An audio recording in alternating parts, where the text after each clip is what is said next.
My name is Nora, 33 years old, and I am a forensic accountant who specializes in tracking hidden corporate money. He handed me divorce papers at the biggest charity gala of the year, smiling as he told me I was walking away with absolutely nothing. I did not scream and I did not cry.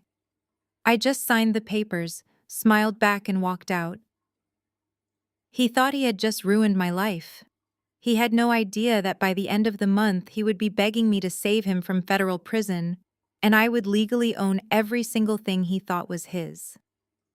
Before I continue this story, let me know where you are watching from in the comments below. Hit like and subscribe if you have ever had to outsmart a toxic partner who thought they held all the power. I spent my days unearthing offshore accounts and proving financial fraud. I knew exactly how wealthy people lied. But I never expected the biggest liar to be the man I shared a home with. The crystal chandeliers of the Waldorf Astoria Hotel cast a golden glow over the annual real estate charity gala.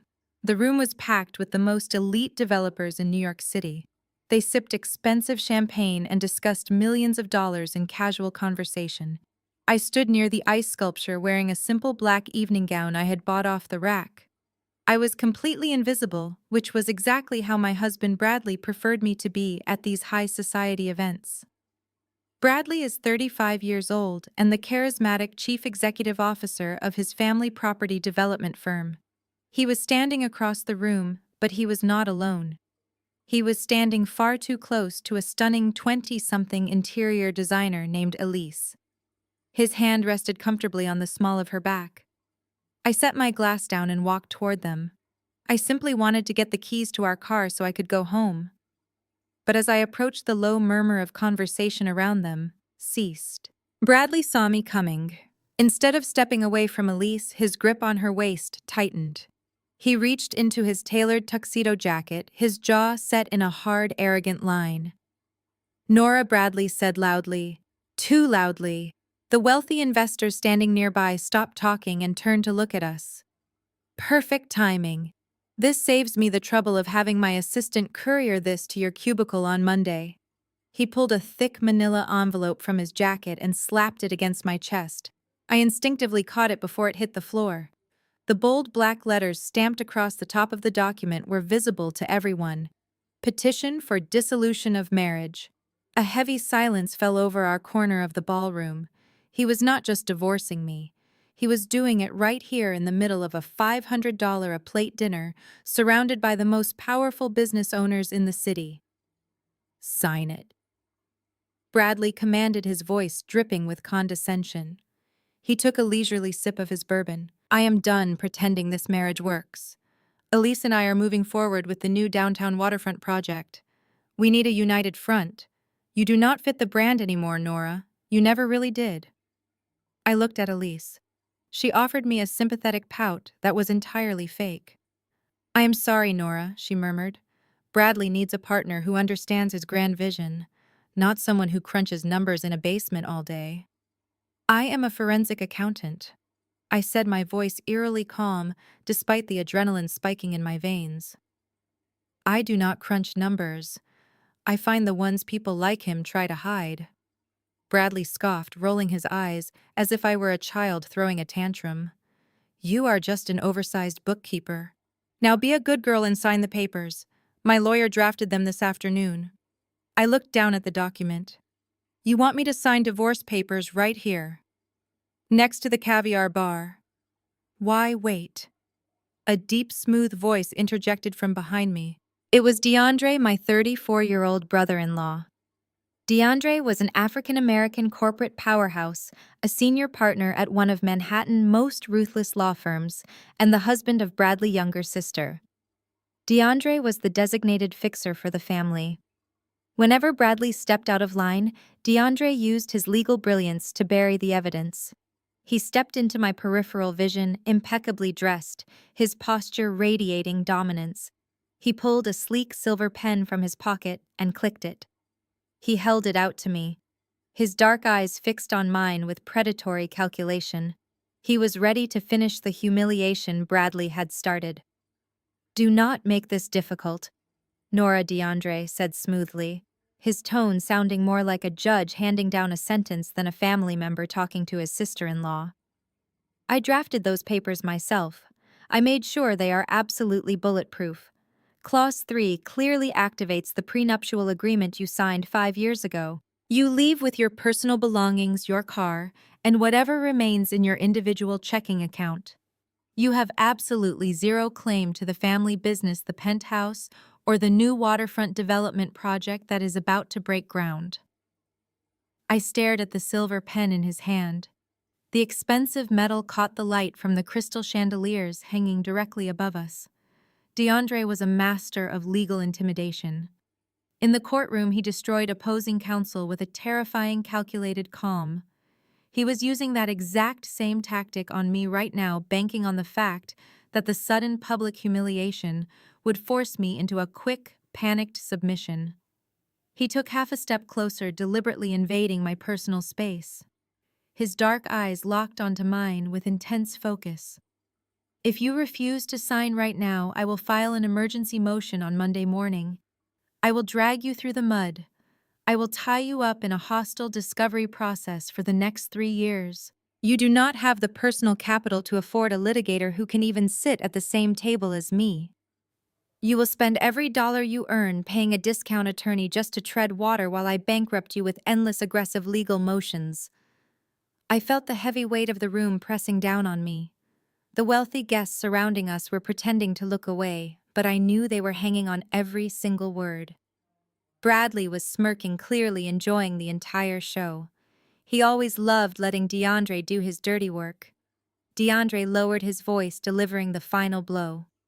I know exactly how your industry works, Nora. Forensic accountants rely on pristine reputations and absolute trust. What do you think happens when I subpoena your firm? What happens when I depose your managing partners? When I leak to your high net worth clients that you are currently tied up in a brutal, messy financial investigation of your own? Your boss will see you as a massive liability. You will be fired before the end of the month. I will strip clean that measly title of yours until you are auditing small-town grocery stores just to make rent. Bradley stepped forward, wrapping his arm even tighter around Elise. Listen to him, Nora. Be reasonable for once in your life. You got 5 years of absolute luxury you could never afford on a basic corporate accountant salary. You gotta live in a $10 million penthouse and eat at restaurants you could never even walk into without me. I am being incredibly generous here by letting you walk away without destroying your career. Just sign the document and go back to your boring life. Elise took a delicate sip of her champagne and let out a soft, mocking laugh.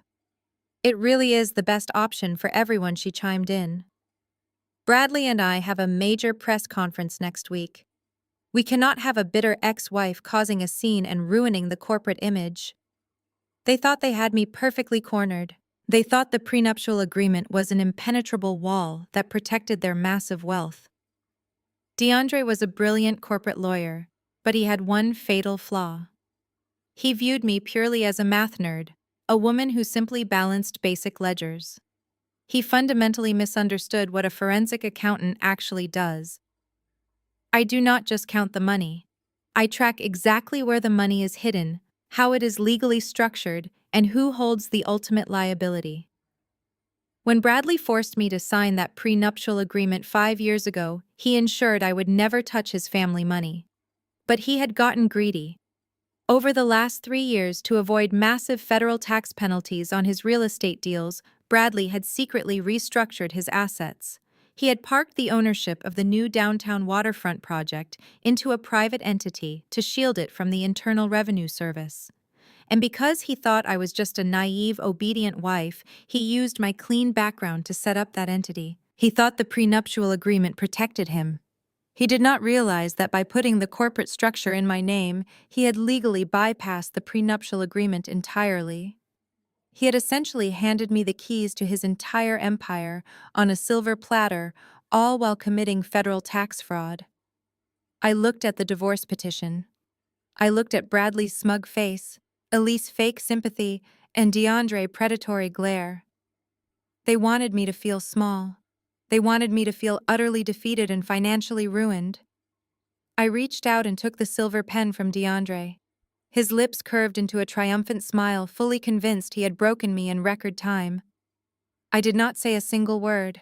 I just clicked the pen, the sharp metallic sound cutting through the quiet whispers of the ballroom crowd. The heavy paper of the petition felt rough beneath my fingers as I prepared to sign. Before the tip of the pen could even touch the thick paper, a sharp, familiar voice cut through the tension. "Well, it is about time." I paused and looked up. Pushing through the small crowd of whispering guests was my mother-in-law, Sylvia. She was draped in heavy diamond necklaces that cost more than my college education, projecting the image of old money, despite the fact that her father had been a simple car salesman.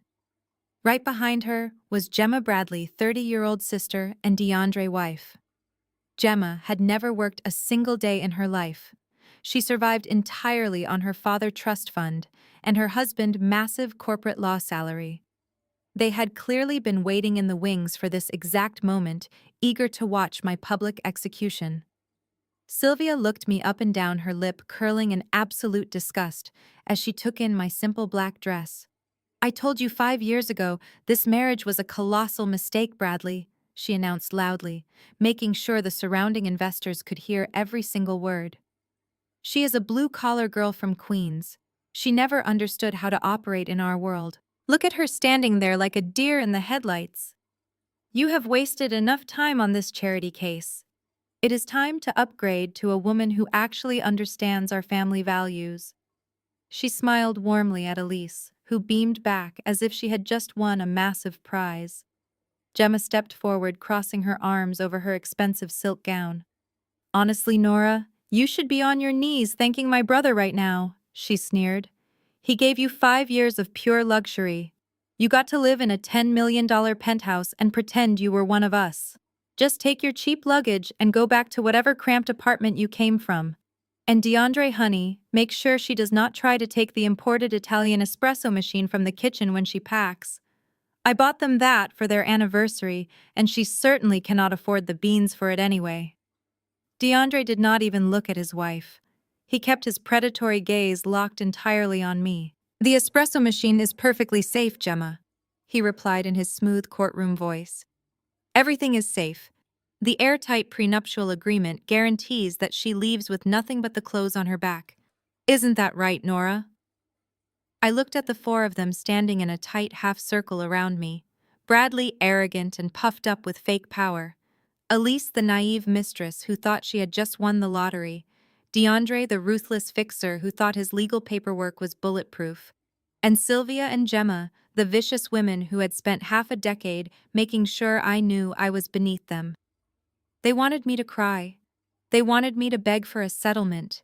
They wanted a dramatic, hysterical reaction so they could prove to all the wealthy guests in the room that I was unstable and unworthy of their elite circle. Instead, I felt a deep, profound sense of peace wash over me. I looked down at the divorce petition resting against my hand. I knew exactly what they did not know. I knew about the secret corporate shell companies. I knew about the Delaware tax loopholes Bradley had exploited over the last 3 years. Because I was a forensic accountant with a flawless professional record, he thought my name would be the perfect shield against federal auditors. He foolishly believed the prenuptial agreement overrode the federal tax code. I knew that the multi-million-dollar waterfront project they were all bragging about tonight was legally registered under a private trust that only I controlled. They thought they were throwing me out into the street. In reality, they were legally detaching themselves from the only person who could save them from the Internal Revenue Service and total financial ruin. I placed the heavy silver pen against the signature line. My hand did not shake. My breathing was perfectly steady. I pressed down and signed my name in clear, bold letters. I flipped to the second page and signed again. Then the third. When I was finished, I neatly aligned the edges of the petition and held it out to DeAndre. He took the papers, a smug smile spreading across his face. "A smart decision," he said quietly. I handed him back his expensive pen. Then I turned my attention to Bradley. He was already leaning in to kiss Elise, celebrating his ultimate victory. "I am leaving the keys to the SUV with the valet," I said, my voice cutting cleanly through his celebration. I will have my things out of the penthouse by tomorrow morning. Bradley smirked, looking me up and down one last time. Good. Make sure you leave the parking pass on the kitchen counter. You will not be needing it where you are going. I did not argue. I just smiled, a genuine, chilling smile that made his smug expression falter for a fraction of a second.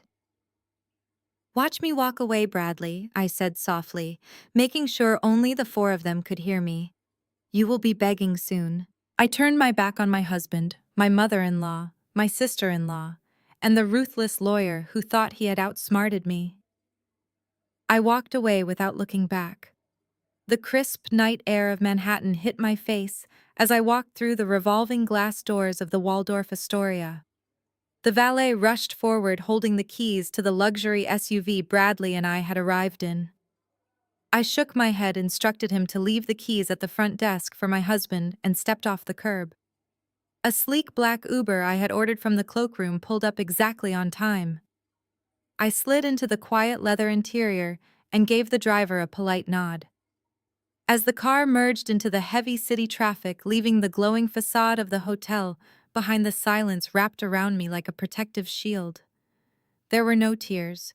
My heart rate, which should have been racing after such a massive public confrontation, was completely steady. 5 years of emotional manipulation had drained any capacity I had left for crying over Bradley. I reached into my bag and pulled out my laptop. The soft blue light of the screen illuminated the dark back seat of the car. I connected to the secure mobile hotspot and opened my encrypted financial servers. It was time to go to work. Bradley thought the prenuptial agreement was his ultimate weapon. He relied heavily on DeAndre to write contracts that legally suffocated people. But DeAndre was a corporate lawyer who dealt in broad corporate strokes. I was a forensic accountant. I dealt in the microscopic details where the real money was actually buried. 3 years ago, when Bradley wanted to dodge massive federal taxes on his new downtown waterfront project, he needed a clean, untraceable shell company. He begged me to act as the primary director of a blind trust. He told me it was just a temporary measure to protect the family business. He signed a stack of complex formation documents without ever reading the fine print. He should have read the fine print, because I was the one who drafted it. I opened the master file for the Ironclad Trust. The trust legally held the deed to the 50 acres of prime waterfront real estate, along with the $40 million in liquid capital, meant for the initial construction phase. Bradley treated that money like his personal piggy bank, confident that because my clean professional name was on the trust, he was completely insulated from any federal tax audits. He never realized that I had structured the trust according to strict Delaware corporate law. I was not just a figurehead. I was the sole legal beneficiary and the absolute owner. My fingers flew across the keyboard as I drafted a highly confidential email to the primary asset managers at the Trust Administration Bank. The subject line was simple but devastating. Activating Clause 4B, immediate execution required. Clause 4B was a fail-safe provision I had quietly embedded deep within the operating agreement of the Ironclad Trust. It explicitly stated that in the event of a significant change in my marital status or any external legal threat against my personal assets, the trust would enter an absolute lockdown. It immediately revoked all secondary financial access. It locked the bank accounts. It froze the land deed, making it impossible to sell, transfer, or borrow against without my direct physical signature. By sending this single email, I was completely cutting Bradley and his development firm off from their own flagship project. The money they needed to pay their contractors, their investors, and their architects was now legally untouchable. I hit send. Less than a minute later, an automated confirmation popped up on my screen. The freeze was active. The lock was absolute. My phone vibrated on the seat next to me. It was an email from DeAndre. The subject line read, "Final executed documents." Inside was a scanned copy of the divorce petition I had just signed, along with a cold, formal message. You have until noon tomorrow to remove your personal items from the penthouse. Building security has been notified to escort you out if you delay. Do not attempt to contact Bradley or the family. I swiped the email away. A moment later, a social media notification popped up on my screen. Elise had just posted a photo.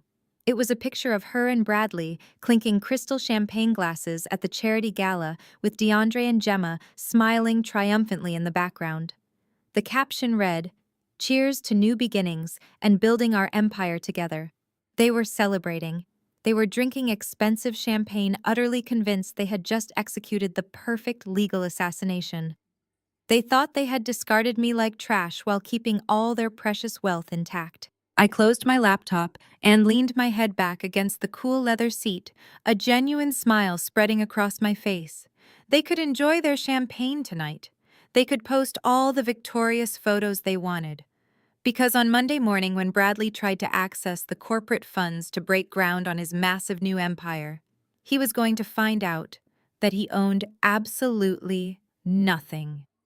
The morning sun filtered through the floor-to-ceiling windows of the $10 million penthouse, casting long shadows across the imported hardwood floors. I had been awake since dawn. I did not bother making the custom king-sized bed. I simply pulled my old scuffed suitcase from the back of the walk-in closet and began to pack. I did not touch the designer dresses Bradley had bought me for corporate events. I left the expensive handbags on their display shelves. I only packed the plain clothes I had purchased with my own salary, my personal documents, and most importantly, my encrypted work laptop. That laptop was the only thing in this massive apartment that truly mattered. DeAndre had explicitly stated in his email that I had until noon to vacate the premises. But I knew Bradley too well. He was a man who craved absolute control, and he would never pass up an opportunity to exert his dominance. At exactly 8 o'clock in the morning, 4 hours before the legal deadline, the private elevator chimed. The heavy mahogany double doors swung open without a knock. Bradley strode into the foyer, flanked by 2 massive building security guards in dark suits. Right behind the guards was Elise. She was holding a digital tablet and a cup of artisan coffee, looking around the penthouse as if she were touring a museum. Plans changed. Nora Bradley announced, his voice echoing in the massive living room. "I am not waiting until noon. Elise has contractors coming in at 10 to rip out this awful modern art decor you insisted on. You have exactly 30 minutes to get your things and get out." I calmly zipped up my single suitcase and wheeled it out of the bedroom. "I am already packed," I replied, my voice completely devoid of the panic he was so desperately hoping to provoke. Bradley frowned, his eyes darting to my small piece of luggage. He snapped his fingers and pointed at the security guards. "Watch her closely. Make sure she is not trying to sneak out any of the jewelry I bought her, or that Italian espresso machine Gemma was talking about last night. My lawyer was very clear about what she is legally allowed to take." I walked over to the sprawling marble kitchen island. I unclasped the diamond tennis bracelet from my wrist and placed it gently on the cold stone surface. Then I reached into my pocket and pulled out the velvet box containing my diamond engagement ring and wedding band. I set them right next to the bracelet. "Keep them," I said smoothly. "I do not want anything that was purchased with your money." What I did not say out loud was that I knew exactly how he had paid for those diamonds. As a forensic accountant, I had seen the hidden ledgers. He had bought that jewelry using diverted funds from the corporate pension account. Once the federal authorities started digging into his finances, those diamonds would be seized as evidence of embezzlement anyway. Leaving them here was just saving myself the trouble of handing them over to the authorities later. Elise walked past me, completely ignoring my presence, and tapped her tablet. "Bradley, darling," she cooed, pointing toward the massive windows overlooking the harbor. "We should definitely put a grand piano right there. It will be perfect for hosting the investor parties once the waterfront project breaks ground next month." Bradley wrapped his arm around her waist and kissed her cheek. "Whatever you want, babe. We are going to have more than enough money to furnish this place 10 times over." He turned his attention back to me, a cruel smirk playing on his lips. "Did you hear that, Nora?" That is what real ambition sounds like. While you are busy renting a cramped studio apartment in a bad neighborhood, we will be building a billion-dollar empire. I looked at my husband of 5 years. He looked so incredibly smug, standing in his luxury penthouse, completely oblivious to the financial guillotine hanging directly over his neck. He truly believed he was untouchable. He believed his high-powered lawyer brother-in-law had protected him. He had absolutely no idea that the money he was promising to Elise was currently locked behind an impenetrable trust that only I could open. I grabbed the handle of my suitcase. I placed my platinum electronic keycard on the kitchen counter next to the diamonds. Have a wonderful time redecorating, Elise. And Bradley, enjoy the view while you still have it. Bradley sneered, clearly annoyed by my lack of tears. Take her down the service elevator, he ordered the guards. I do not want her dirtying up the main lobby and causing a scene in front of the other residents. The two large men stepped forward, gesturing toward the back hallway. I did not protest. I wheeled my suitcase past the expensive Italian furniture, past the man who had betrayed me, and stepped into the small metallic service elevator. The heavy doors slid shut, cutting off the sight of Bradley and Elise laughing together in the living room.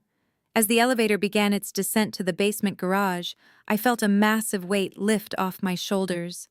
The eviction was complete. I was officially out of the penthouse. I was completely removed from the blast radius.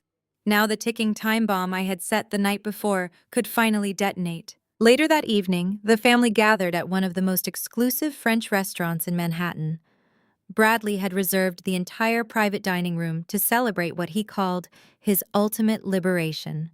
The heavy mahogany table was covered with expensive seafood towers, imported caviar, and multiple bottles of vintage champagne. They were treating the evening like a royal coronation. Bradley sat at the head of the table, holding Elise by the hand. He raised his crystal glass, demanding everyone's attention. To new beginnings, he announced, a wide, arrogant smile on his face. To the departure of dead weight, and to the groundbreaking of the downtown waterfront project. By this time next year, our family will officially be the undisputed kings of New York real estate. Sylvia raised her glass immediately. I will drink to that, she said, taking a long sip. I cannot even begin to tell you how relieved I am. I spent 5 years watching that girl walk around our family events in those dreadful department store dresses. She never fit in. Now we finally have someone who understands our status. She smiled warmly at Elise, who blushed and thanked her with practiced fake modesty. Gemma leaned forward, entirely ignoring the emotional sentiment of the toast. Her eyes were wide with naked greed. Never mind the dresses, Mother, Gemma interrupted. Let us talk about the actual money. Bradley, you said the waterfront development is going to clear $50 million in pure profit during the first phase alone. Bradley nodded proudly, cutting into a piece of expensive steak. Easily $50 million, and that is after we pay off the initial construction loans. Because of the corporate structure we set up, we are bypassing massive federal taxes. Gemma clapped her hands together like a spoiled child. Perfect, because DeAndre and I were looking at a summer estate in the Hamptons. It has 8 bedrooms, a private dock, and a guest house. It is listed at $12 million. I already told the real estate agent we would be submitting a cash offer by the end of the month. DeAndre shifted in his seat. He was wearing a custom-tailored suit that cost more than most cars. He placed a steadying hand on his wife's arm. Let us not get ahead of ourselves, Gemma. We submit the cash offer after the bank clears the $50 million loan for the commercial groundbreaking. We need to maintain liquidity for the first 2 weeks. But we are getting the house right. Gemma pushed her voice, adopting a whining tone that she always used to get her way. I already promised my friends we would host the summer solstice party there. You cannot expect me to host it at our current place. It is completely outdated. Bradley laughed loudly, waving his fork in the air. Buy the house, Gemma. Buy 2 if you want. Once the Ironclad Trust releases the contractor deposits on Monday morning, the bank will open the floodgates. There will be enough capital flowing through our accounts to buy half of the Hamptons. DeAndre smirked, taking a slow sip of his bourbon. He leaned back, exuding the total confidence of a man who believed he had outsmarted the entire legal system. I have to admit, Bradley having Nora sign those divorce papers yesterday was the perfect finishing touch. The bank required a clean personal profile for the trust director. Now that she is officially separated from your personal assets through the prenuptial agreement, there is absolutely zero risk of her ever claiming a dime of the corporate revenue. I filed the final clearance paperwork with JP Morgan on Friday afternoon. The funds will be ready for transfer on Monday.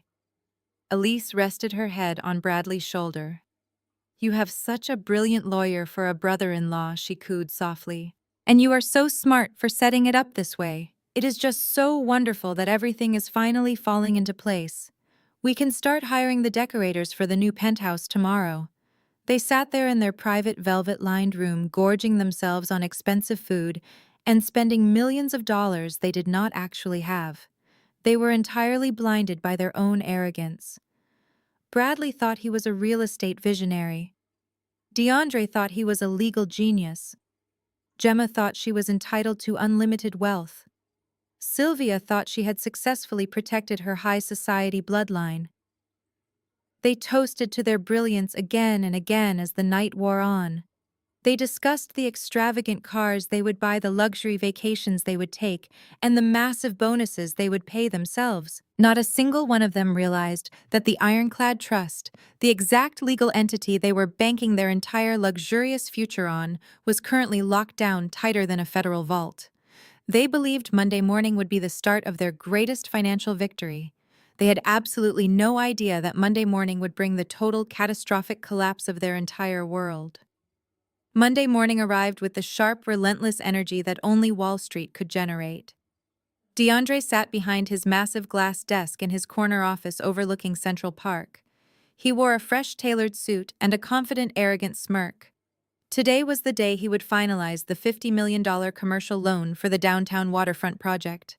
The paperwork was immaculate. He had personally overseen every single signature. He poured himself a cup of black coffee from his private carafe, entirely ready to watch the massive sum hit the family corporate accounts. His desk phone buzzed. It was his executive assistant. She informed him that Thomas Mitchell, the senior vice president of commercial lending at JP Morgan, was holding on line 1. DeAndre pressed the speaker button, leaning back in his expensive leather chair. He fully expected Thomas to congratulate him on closing such a massive, lucrative deal. "Good morning, Thomas," DeAndre said, his voice dripping with corporate swagger. "I assume you are calling to confirm the wire transfer has cleared escrow." There was a heavy, uncomfortable pause on the other end of the line. When Thomas finally spoke, his tone was entirely devoid of the usual friendly banter they shared. "DeAndre, we have a massive problem," Thomas said flatly. "The compliance department just flagged the transfer. The $50 million disbursement has been completely halted." DeAndre frowned, sitting up slightly. He placed his coffee cup on the desk. Halted for what reason? "My team submitted the final clearance paperwork on Friday afternoon. The divorce decree is fully executed, completely separating my brother-in-law personal liabilities from the corporate structure. You have the clean title. You have the signed prenuptial agreement. There is absolutely nothing missing."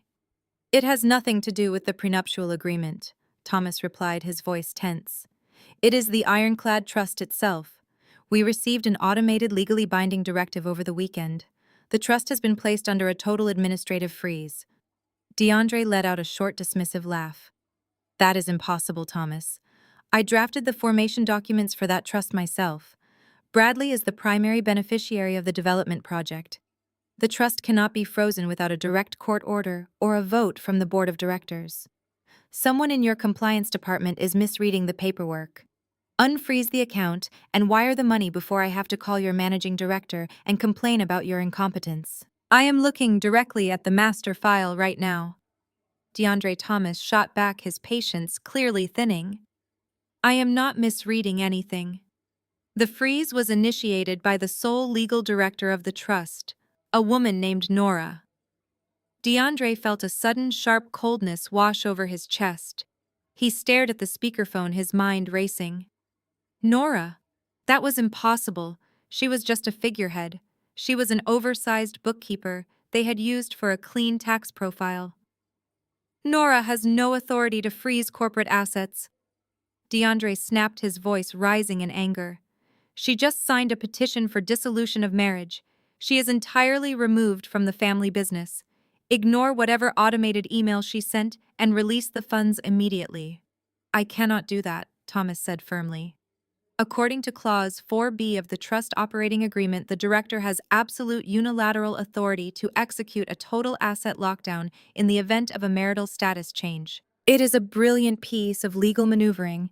She did not just freeze the bank accounts, DeAndre. She froze the deed to the 50 acres of waterfront property.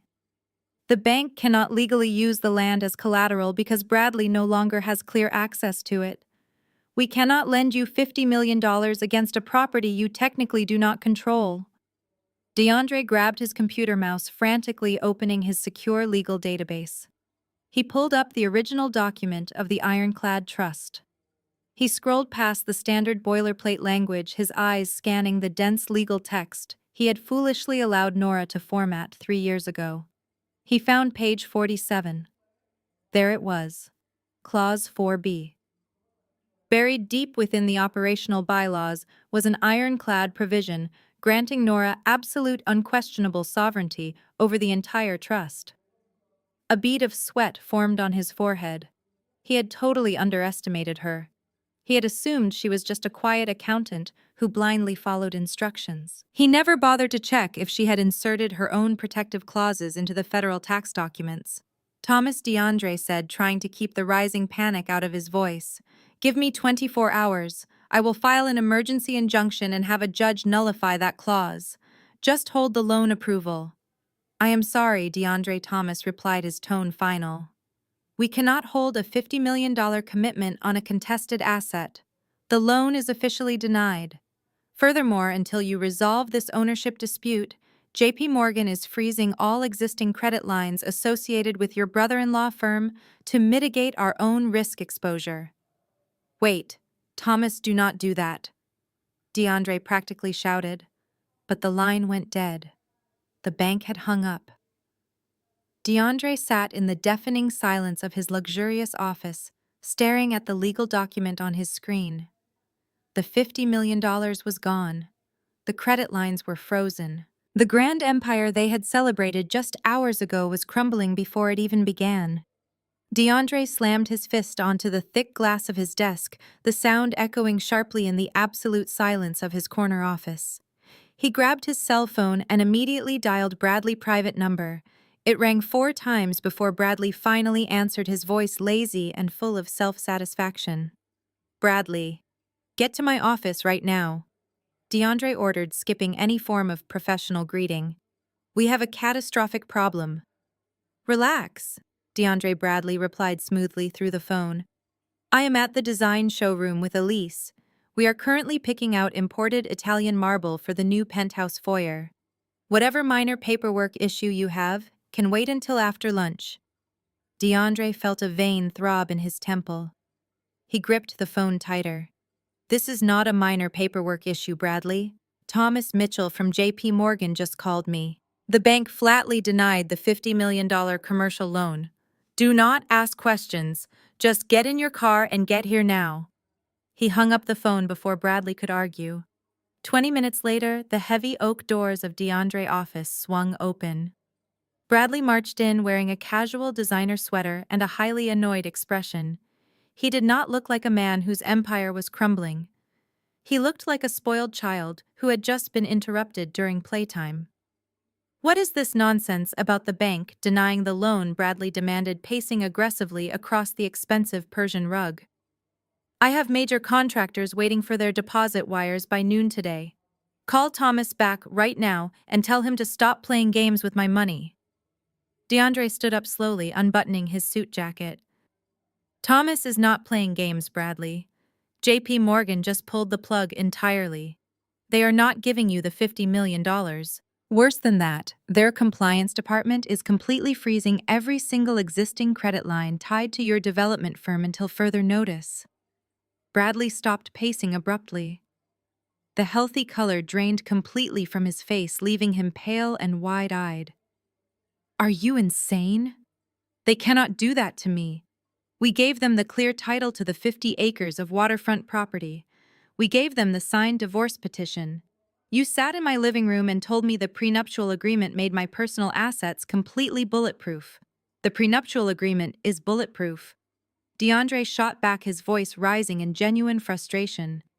But the prenuptial agreement does not cover the ironclad trust. You told me Nora was just a silent director.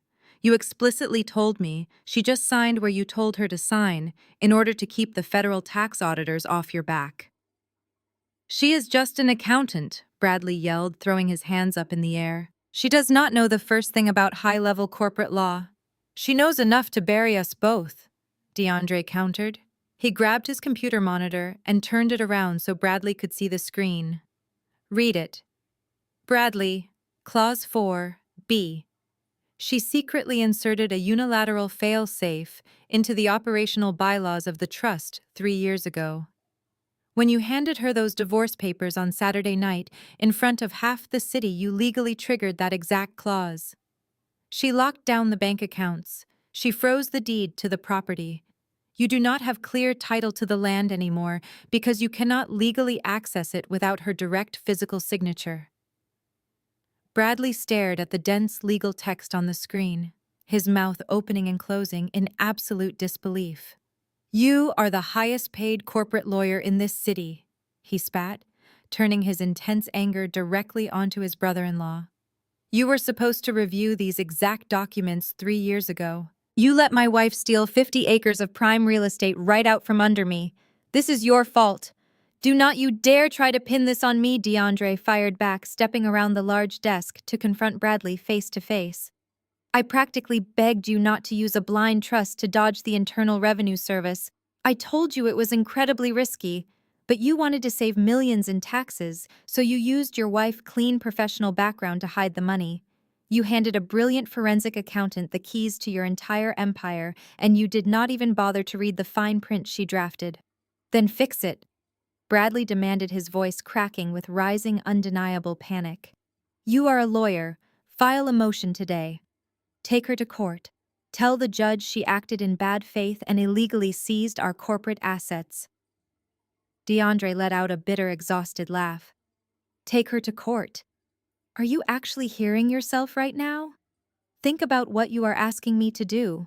If we drag Nora into a public courtroom to fight over the legal ownership of the ironclad trust, we have to explain to a federal judge exactly why the trust was created in the first place.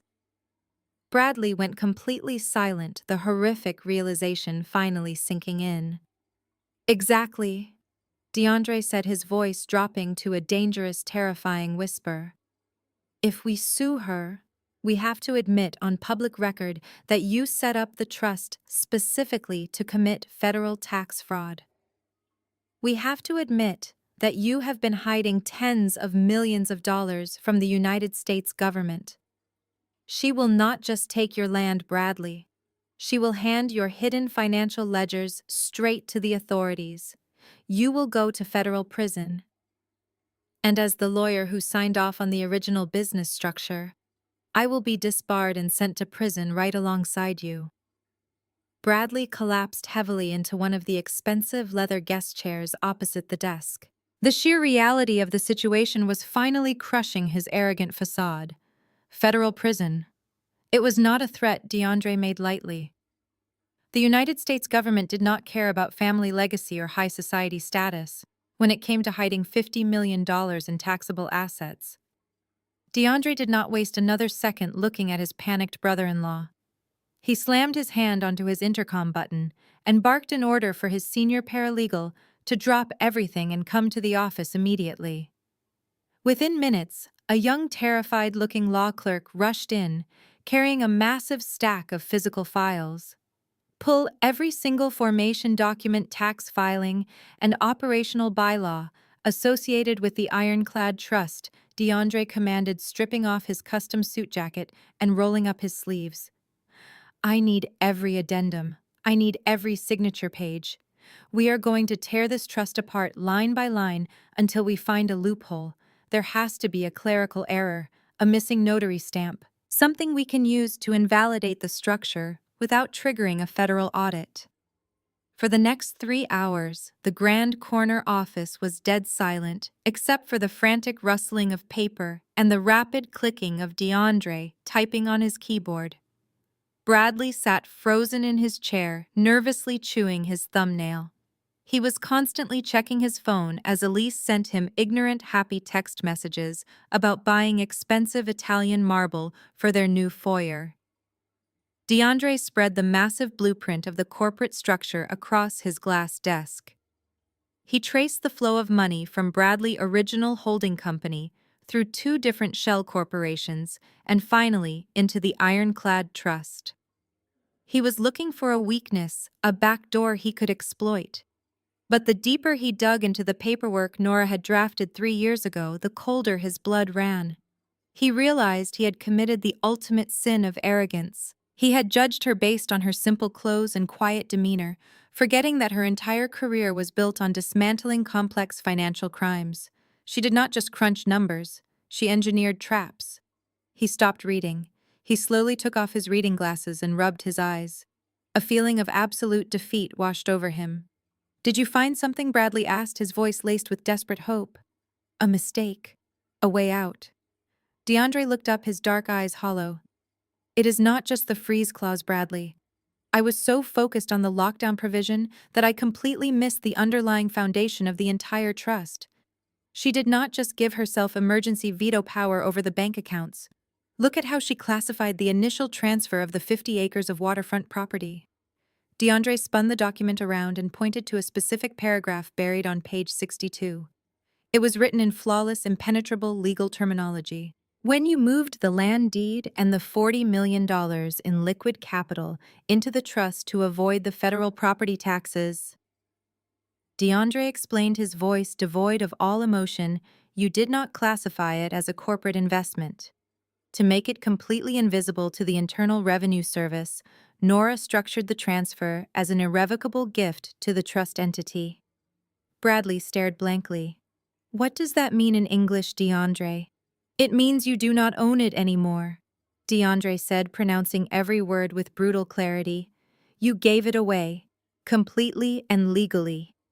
Because Nora is the sole legal beneficiary of the Ironclad Trust, you essentially gifted her 50 acres of prime Manhattan real estate and $40 million in cash. She owns the land, Bradley. She owns the money. She can sell the property tomorrow to a rival developer, and you would not be entitled to a single penny of the profits." Bradley shot out of his chair, his face turning a dangerous shade of red. "She cannot do that. That is my family money. That is my project." "It was your project," DeAndre corrected sharply. "Now it is her property. And she executed this masterstroke right under our noses. She used my own legal advice about avoiding taxes to trap you. She knew exactly what she was doing 3 years ago. She built a financial fortress, locked herself inside with all your money, and over the weekend you practically handed her the key and begged her to lock the door." Bradley began to hyperventilate, pacing frantically around the room. "Elise has contractors showing up at the penthouse right now. I have investors expecting a groundbreaking ceremony next month. We have to call her. We have to make a deal. Offer her $5 million to sign the trust back over to us." DeAndre let out a dark, humorless chuckle. $5 million.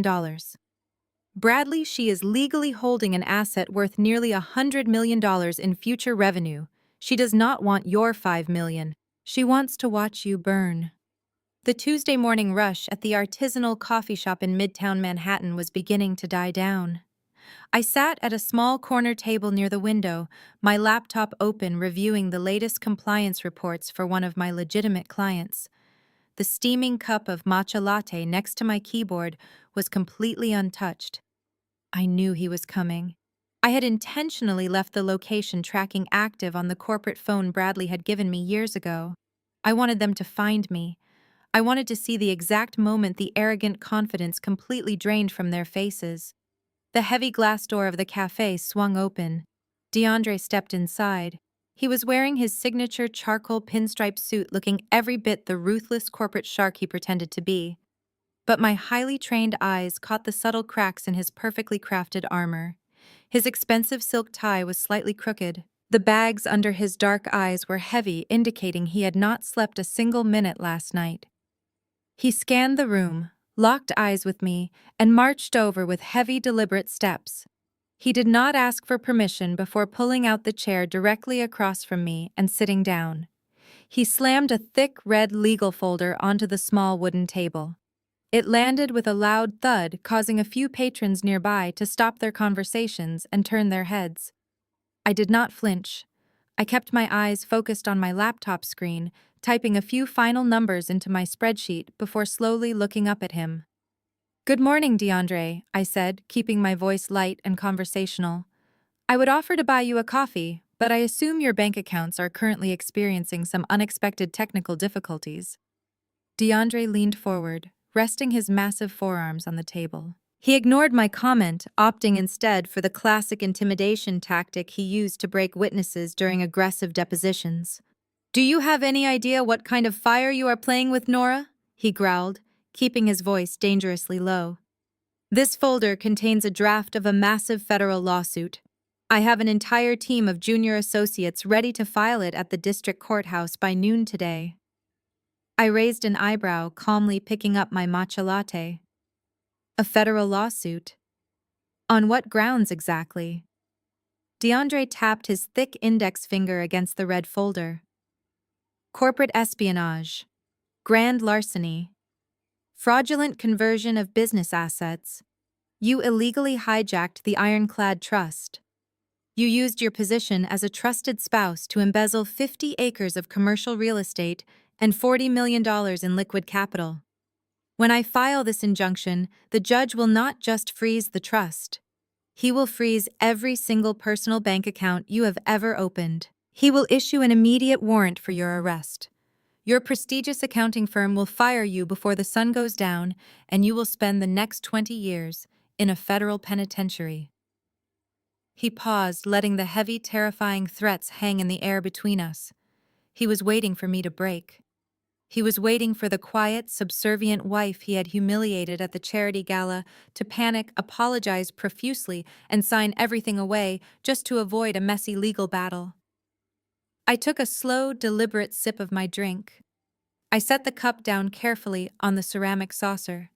Then I smiled directly at him. "You are bluffing, DeAndre," I stated plainly. "And honestly, it is a rather insulting bluff for a corporate lawyer of your supposed caliber." His jaw tightened. His dark eyes narrowed into dangerous slits. "I assure you, Nora, I do not bluff when $50 million is on the line. I am giving you one single chance to walk away from this cleanly. I have a release form right here inside this folder.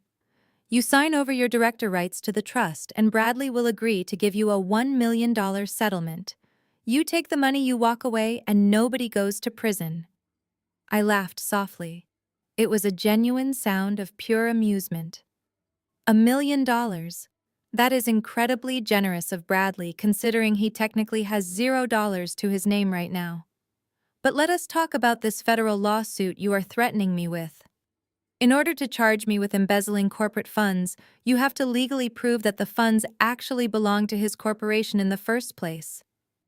I leaned forward, mirroring his aggressive posture, but my voice remained completely calm and analytical. We both know the 50 acres and the $40 million were not registered as corporate assets. They were registered as an irrevocable personal gift to the Ironclad Trust, a trust of which I am the sole legal beneficiary. You cannot steal something that was legally gifted to you.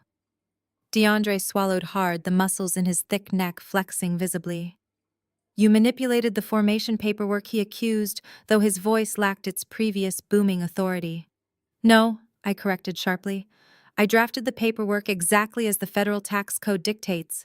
If Bradley wanted to retain total ownership of the land, he should have paid the capital gains taxes on it. But he did not want to pay the government. He wanted to hide his wealth. He wanted a blind trust, and he explicitly ordered me to set it up. I simply followed his arrogant instructions. The fact that he did not bother to read the legal documents he signed is not my problem. It is his. And as his primary legal counsel, it is yours." DeAndre stared at me, the terrifying reality of the situation washing over him once again. I watched the last remaining shreds of his corporate confidence evaporate into the coffee shop air. He knew he had absolutely nothing to use against me. DeAndre sat completely frozen.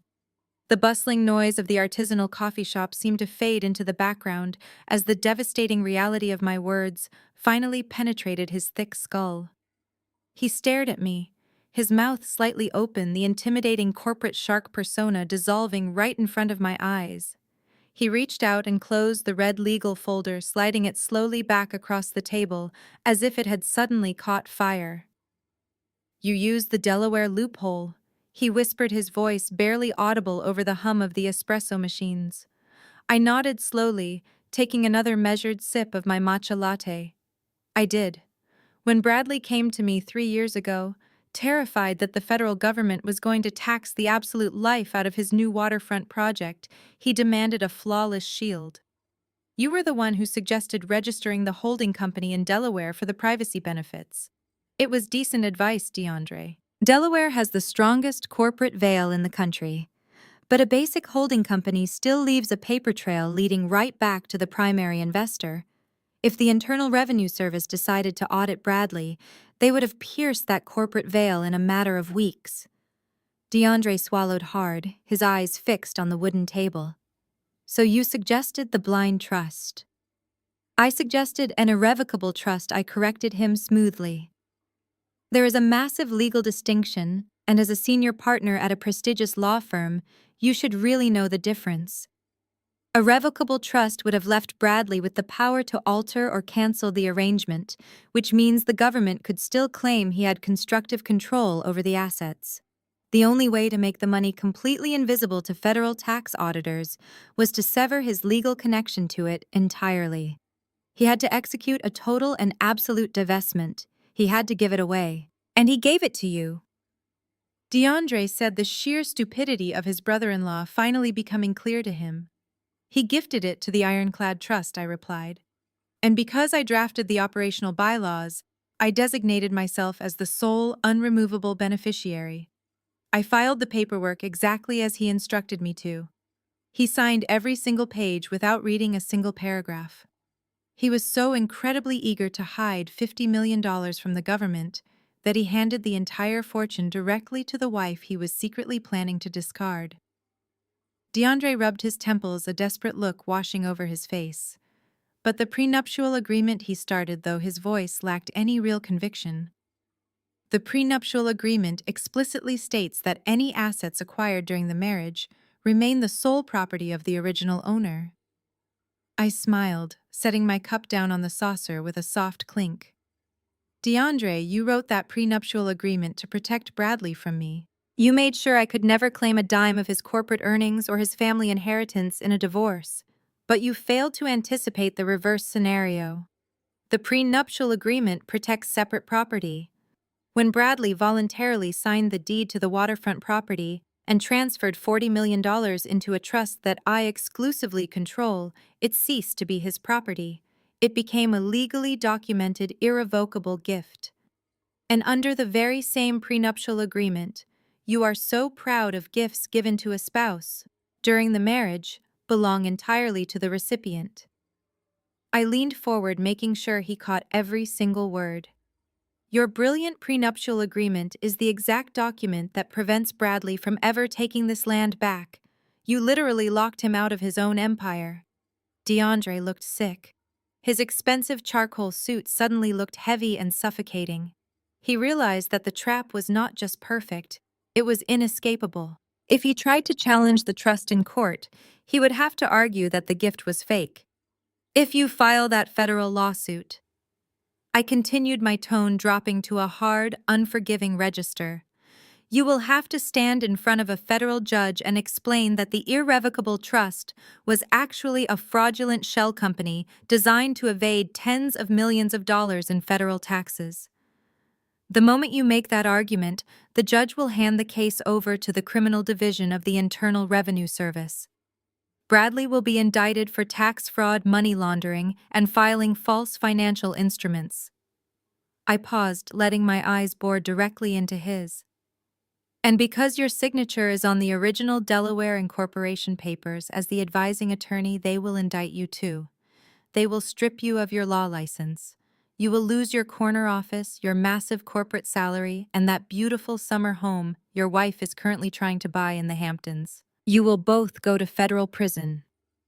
DeAndre let out a shaky breath, his hands trembling slightly as they rested on the table.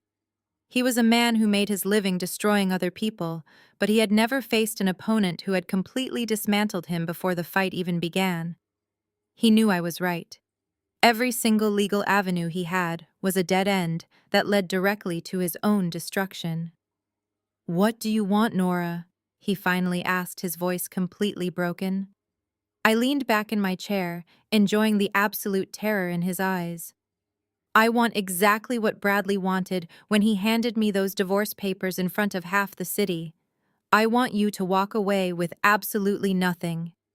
DeAndre stared at me across the small cafe table, his chest rising and falling with heavy, uneven breaths. The pristine image of the invincible Manhattan corporate lawyer had completely shattered. He slowly reached for his cup of black coffee, but his hand was shaking so badly he had to put it right back down on the saucer.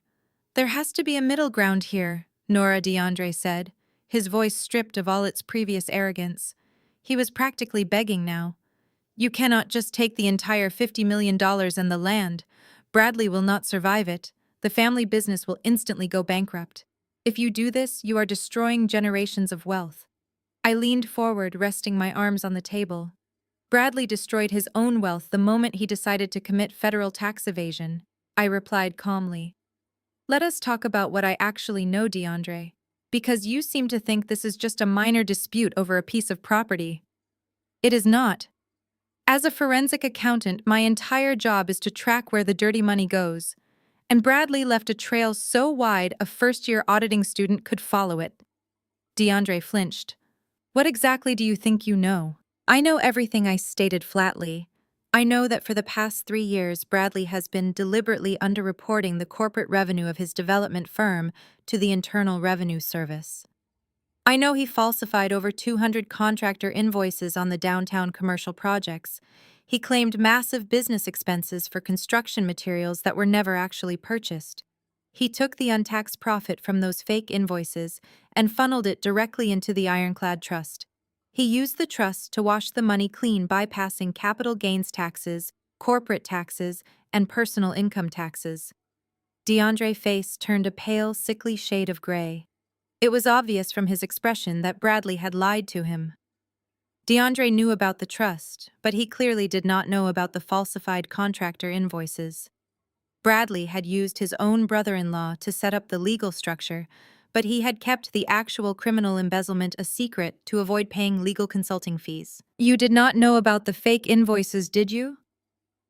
I asked, watching the horror spread across his face.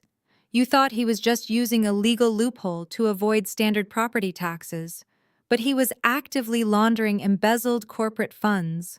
And because your name and your prestigious law firm's seal are all over the trust formation documents, the federal government will view you as his primary co-conspirator.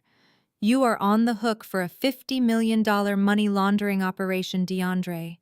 He rubbed his hands over his face, letting out a long, ragged exhale. "He lied to me. He told me the seed money for the trust came from a legitimate private investor." "Well, he lied to both of us," I said without a single ounce of sympathy. But unlike you, I did not just take his word for it. When he handed me those divorce papers at the charity gala, he assumed I was just a naive wife who would quietly pack my bags and cry. He had no idea that for the last 6 months I had been making highly encrypted copies of every single financial ledger his company possessed. I tapped my fingers against the lid of my laptop. While he was out buying expensive diamonds for Elise using stolen pension funds, I was building a master dossier on his entire criminal enterprise. I have the original fake invoices. I have the routing numbers for the offshore accounts he used to bounce the money before dropping it into the trust. I have digital copies of his personal emails instructing his accounting department to alter the quarterly revenue reports. I have absolute, undeniable proof of a massive federal crime. DeAndre looked at my laptop as if it were a ticking bomb sitting right in the middle of the coffee shop. "You cannot give that to the authorities," he whispered, his eyes wide with genuine panic. "If you turn that over, the collateral damage will be catastrophic. My wife and I will lose everything. My career will be over instantly." "Your career is already over, DeAndre," I corrected him coldly. "The only thing you get to decide today is whether you lose your career from the comfort of a cheap apartment or from the inside of a federal prison cell. You came here this morning to threaten me with a massive lawsuit. You tried to intimidate me and strip me of my dignity just like you and your family did at that gala. But the game is over." I closed my laptop and slid it into my leather bag. I stood up from the table, looking down at the broken man sitting across from me. "You are going to go back to your fancy corner office," I instructed him, my voice leaving no room for negotiation. "You are going to tell Bradley that the Ironclad Trust is legally untouchable. You are not going to file any lawsuits, and you are not going to draft any more empty threats. If I receive so much as a single legal notice from your firm, or if Bradley tries to send his security thugs after me, I will hit send on an email directly to my primary contact at the Criminal Division of the Internal Revenue Service." DeAndre did not argue. He did not threaten me.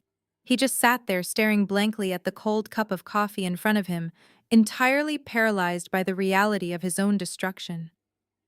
I turned my back on the high-powered lawyer and walked out of the cafe, stepping into the bright, busy streets of Manhattan. The financial trap was fully set, and the family that had treated me like garbage for 5 years was finally bleeding out. DeAndre stumbled out of the artisanal coffee shop and into the bright sunlight of Midtown Manhattan. He felt physically ill. The expensive charcoal suit he wore suddenly felt like a straitjacket. He signaled his private driver, climbed into the back of the black town car, and gave a single breathless instruction to head straight to the headquarters of Bradley Real Estate Firm. He spent the entire 15-minute ride staring blankly out the tinted window, realizing that his entire pristine legal career was hanging by a single terrifying thread. When DeAndre pushed open the heavy mahogany doors of the executive suite, he found a scene that made his stomach violently churn. Bradley was leaning against his massive desk, holding a glass of scotch and laughing. Sylvia was sitting on a plush leather sofa, flipping through a luxury real estate catalog. Gemma was standing next to a massive whiteboard, using a dry erase marker to list the guest list for the summer solstice party she was planning to host at the $12 million Hamptons estate. They were completely oblivious. They were happily spending millions of dollars they no longer possessed. Bradley looked up, flashing a bright, arrogant grin. "DeAndre, just the man I wanted to see.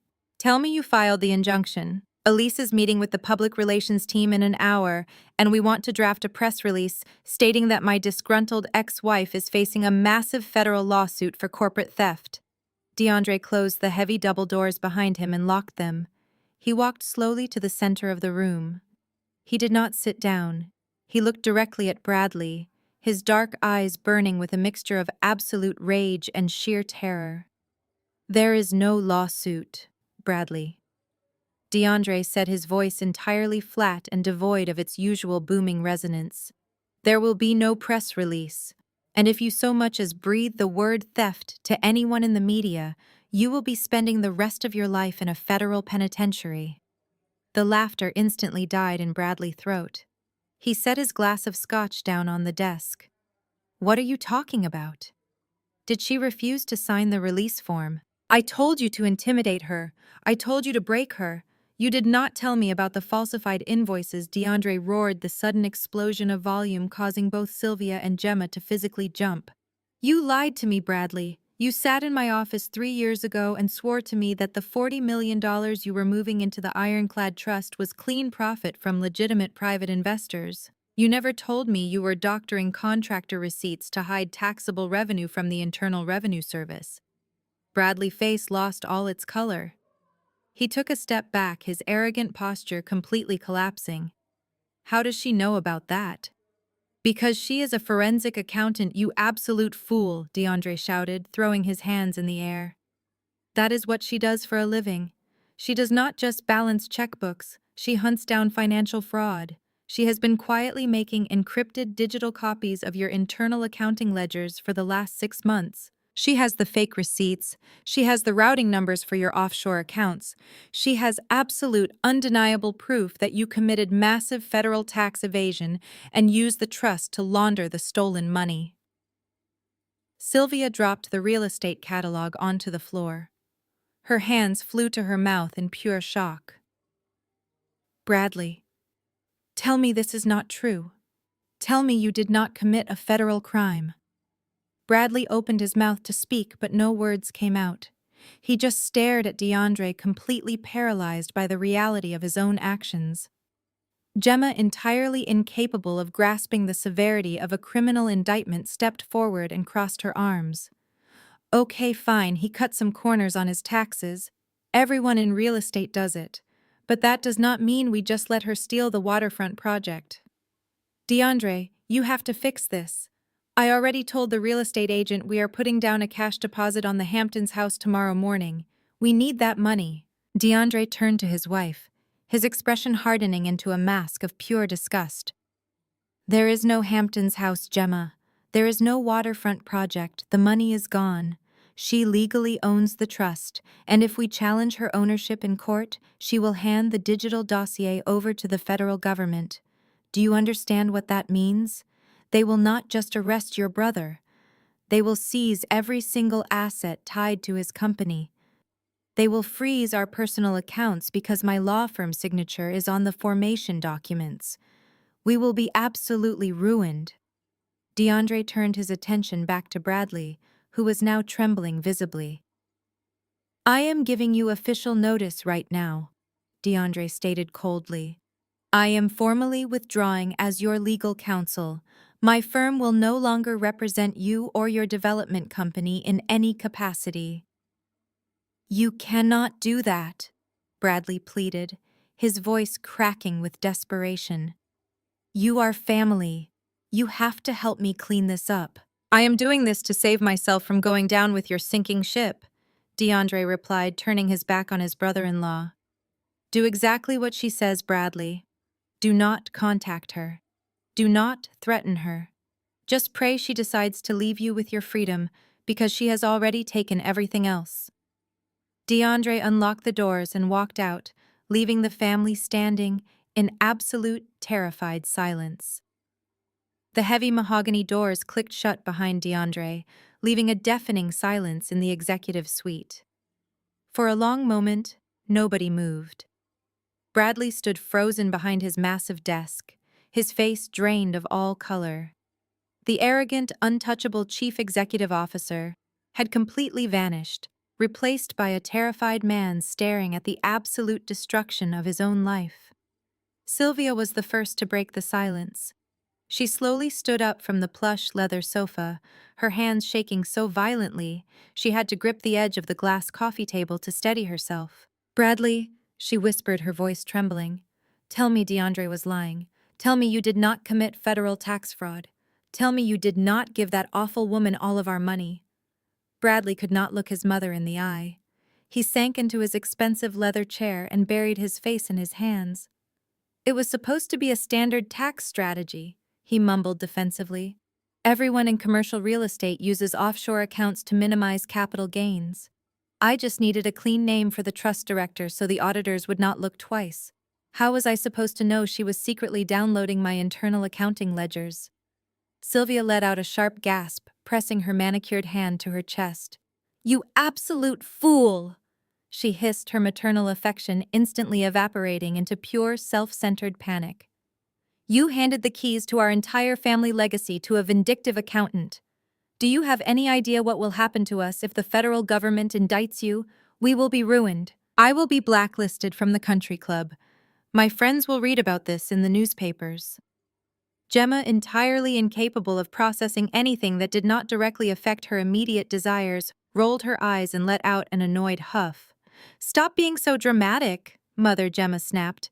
She pulled her solid metal American Express card out of her designer purse. DeAndre is just throwing a tantrum because he hates dealing with messy paperwork. I am not letting some ridiculous argument over taxes ruin my summer solstice party. I am calling the real estate agent right now to wire the deposit for the Hamptons estate. Gemma tapped the screen of her phone and placed it on speaker.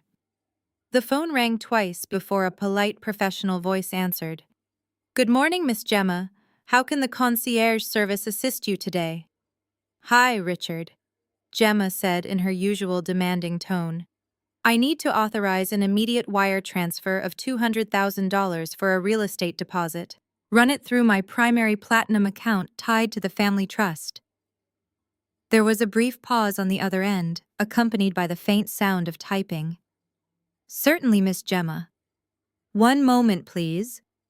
Bradley lifted his head, his eyes widening in sudden realization. Gemma. Wait. Do not run that card. J.P. Morgan froze the credit lines. It was too late. Miss Gemma, the concierge said, his professional tone shifting into one of uncomfortable hesitation. I am terribly sorry, but the transaction has been declined. In fact, it appears your primary account has been completely suspended. Gemma scoffed loudly. Suspended. That is impossible. I have a limitless balance.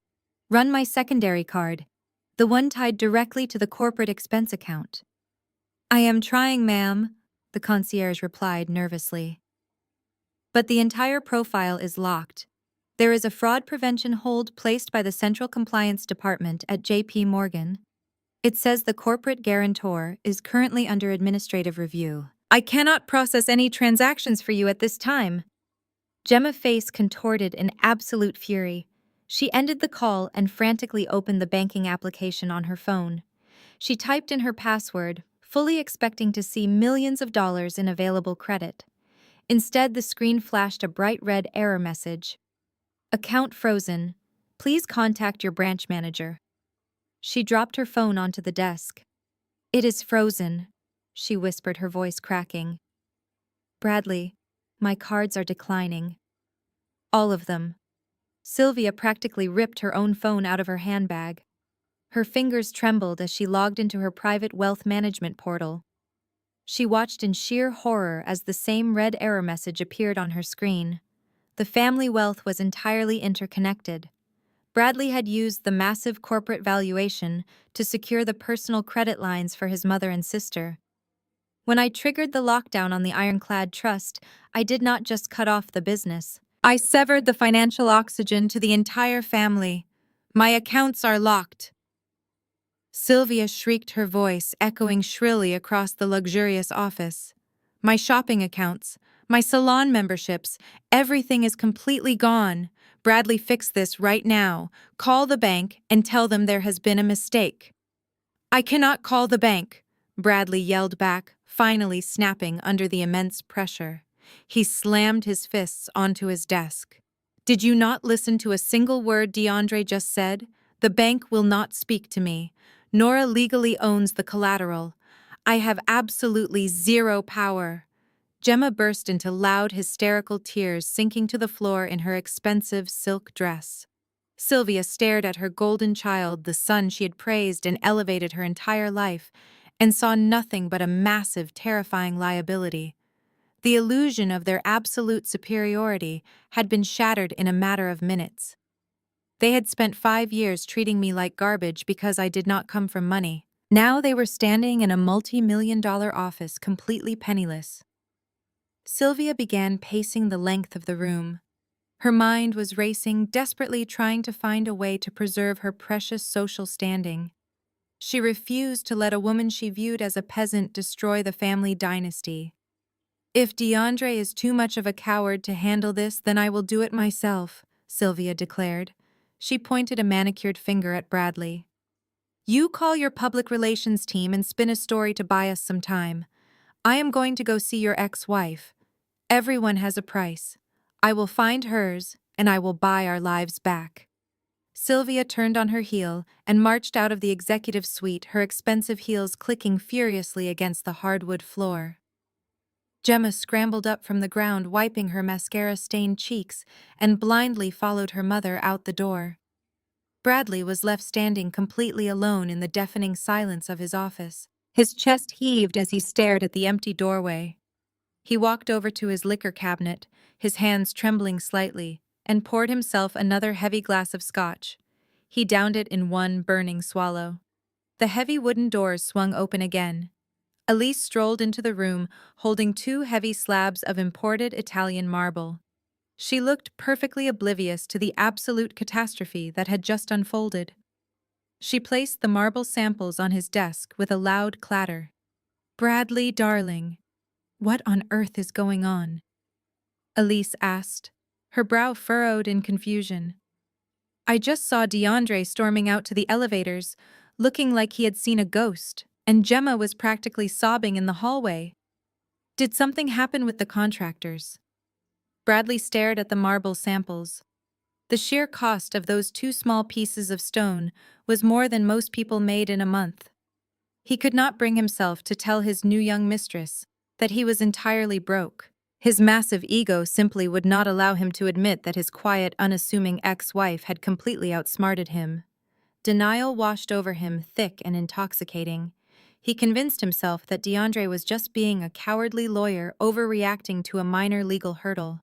"It is nothing you need to worry about." Bradley lied smoothly, walking around the desk to wrap his arms around her waist. "It is just a temporary liquidity issue. Nora is throwing a final pathetic tantrum. She found a technical loophole in the trust paperwork and put a temporary freeze on the accounts. She is just trying to squeeze a settlement out of me because she is jealous of what we are building together." Elise sighed dramatically, leaning her head against his chest. "I told you we should have cut her off sooner. She is completely obsessed with you. How long is this freeze going to delay the groundbreaking?" "It will not delay anything," Bradley promised, his voice dripping with forced confidence. "I am going to handle her today. Go back to the showroom and finish picking out the fixtures for the penthouse. I will transfer some funds from a secondary account to cover your expenses." He kissed her forehead and guided her out of the office. The moment the door clicked shut behind her, his fake smile vanished. He rushed back to his desk and grabbed his phone. He knew DeAndre was right about one thing. He could not fight Nora in a courtroom without exposing his own tax fraud. But Bradley had spent his entire life in the ruthless world of Manhattan real estate. He knew that the court of public opinion was often far more damaging than a federal judge. He scrolled through his contacts and dialed the number for Trent. Trent was a high-priced, morally bankrupt crisis management consultant who specialized in burying corporate scandals and destroying reputations. He answered on the first ring. "Trent." "We have a massive problem," Bradley said, gripping the edge of his desk. "My ex-wife is trying to hijack my commercial development project. She locked the trust accounts and is threatening to go to the federal authorities with fabricated financial documents to claim I committed tax fraud. I need you to completely destroy her credibility before she can make a single move." Trent chuckled darkly on the other end of the line.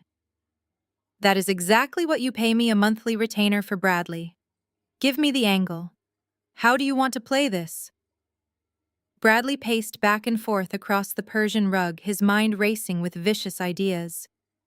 "Nora relies entirely on her pristine professional reputation. She is a forensic accountant. Trust is her only currency. I want you to leak a story to every major financial tabloid in the city. Tell them she is a bitter, mentally unstable ex-wife who could not handle our divorce. Say she illegally accessed my corporate servers, stole confidential trade secrets, and is now trying to extort my family for millions of dollars. I can have that drafted and leaked to 3 different media outlets by tomorrow morning," Trent confirmed smoothly. "We will paint her as a massive corporate liability. Her accounting firm will panic the moment the story hits the press." "Exactly." Bradley sneered, feeling a sudden false surge of power. "I want her managing partners to see her as a toxic threat to their high-net-worth clients. Make the allegations look incredibly credible. Mention that she used her professional clearance to embezzle funds. When her firm fires her and the entire financial sector thinks she is a vengeful, lying thief, nobody at the Internal Revenue Service will ever believe a word she says about my taxes." "Consider it done," Trent said before hanging up.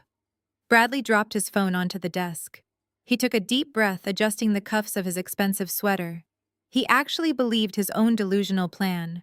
He thought that by throwing enough dirt on my name, he could bury the truth forever. He thought he could bully me into unfreezing his precious $50 million to save my own career. He had absolutely no idea that I was already 10 steps ahead of his pathetic smear campaign. By 8 o'clock the next morning, the financial district of Manhattan was buzzing with a brand new scandal. I was sitting at my glass desk on the 40th floor of my accounting firm, reviewing a corporate audit for a client when my phone began to vibrate violently. It was a relentless flood of text messages, emails, and breaking news alerts from people I had not spoken to in years. I picked up the phone and opened the primary financial news website that everyone on Wall Street read. Dominating the top of the front page was a massive, highly sensationalized article. The bold headline read, "Scorned ex-wife hijacks $50 million real estate empire in bitter divorce revenge." I clicked the link and read through the absolute garbage Trent and Bradley had fabricated overnight. It painted me as a mentally unstable, greedy accountant who could not handle the fact that her wealthy husband was moving on to a younger woman. It claimed I had illegally accessed secure corporate servers, stolen highly confidential trade secrets, and manipulated legal documents to extort the family business. The article went on to quote an anonymous inside source, clearly Trent, who stated that I was currently under federal investigation for corporate espionage and massive embezzlement. It was a classic ruthless smear campaign. Bradley wanted to destroy the one thing I valued most, my professional reputation. He knew that in the high-stakes world of forensic accounting, absolute trust is your only currency. If wealthy clients think you are unstable or corrupt, your entire career is instantly terminated. I looked up from my phone screen. The open floor plan of the firm was suddenly very quiet. Junior analysts and senior accountants were staring at me from over their computer monitors. The whispering started immediately.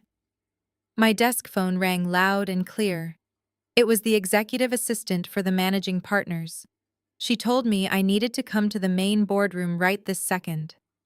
I stood up, smoothed out my skirt, and grabbed my encrypted laptop. I did not look panicked. I walked straight through the middle of the office with my head held high. When I pushed open the heavy glass doors of the boardroom, I found the 3 senior partners standing around the massive oak table looking incredibly stressed. "Nora, please sit down." The senior managing partner, David, said, his voice tight with anxiety. "We have a very serious situation. 3 of our largest corporate clients have already called to ask if the woman accused of massive financial extortion in the morning papers is the same woman handling their accounts." I remained standing. "I know, David. I just read the article." David rubbed his forehead in sheer frustration. "We cannot have this kind of exposure, Nora. If you are involved in a hostile corporate takeover and facing embezzlement charges, we have to put you on immediate unpaid administrative leave pending a full internal investigation." I placed my laptop on the table and opened the lid. "I am not involved in a hostile corporate takeover," I said calmly. "I am involved in a divorce from a terrified man who realizes he is completely trapped." Another partner crossed his arms defensively. "The article says you stole $50 million from his real estate firm." I typed in my master password and turned the bright screen toward the 3 men. "The article is a desperate lie planted by a crisis manager," I explained. "My ex-husband is attempting to discredit me because he knows I possess undeniable proof of his criminal activities." The partners leaned over the table and looked at the screen. I had opened a highly secure time-stamped confirmation receipt from the Internal Revenue Service Criminal Investigation Division. I had filed the encrypted evidence package late last night. "I am a forensic accountant," I reminded them, my voice projecting absolute professional confidence. "When I discovered that my husband was doctoring contractor invoices to evade tens of millions of dollars in federal taxes, I did exactly what my ethical obligations require. I secured the evidence. I locked his trust accounts to prevent further money laundering, and I submitted a formal whistleblower report to the federal government." David adjusted his glasses as he read the official government receipt. His eyes widened as the realization hit him. The firm was not employing a corporate thief. They were employing the person who had just caught one of the biggest tax evaders in New York real estate. Bradley thinks leaking a fake story to the tabloids will force me to panic and unlock his stolen money, I continued smoothly. But he just made the biggest mistake of his life. By making this public, he has forced the federal authorities to accelerate their timeline. David looked up from the screen, all of his previous panic replaced by profound respect. So the allegations against you are completely fabricated to cover up his tax fraud. Exactly, I nodded. I am not a liability to this firm, David. I am about to be the key witness in the largest federal tax indictment of the year. If you put me on leave today, it looks like this firm protects wealthy tax evaders and punishes ethical whistleblowers. The partners exchanged a long, silent look. The corporate calculus shifted instantly. They knew the massive public relations value of having a brilliant investigator on their staff. Close the door on your way out, Nora. David finally said, a small, genuine smile forming on his face. Take whatever time you need this week to handle your personal matters. Your job here is completely secure. I closed my laptop and walked out of the boardroom. Bradley had tried to fire his ultimate weapon, and it had not even left a single scratch. I returned to my desk feeling a profound sense of validation. The morning passed with surprising quiet. My phone stopped buzzing as the public relations team at my firm quietly issued a brief, devastatingly clinical statement to the press, denying the tabloid rumors.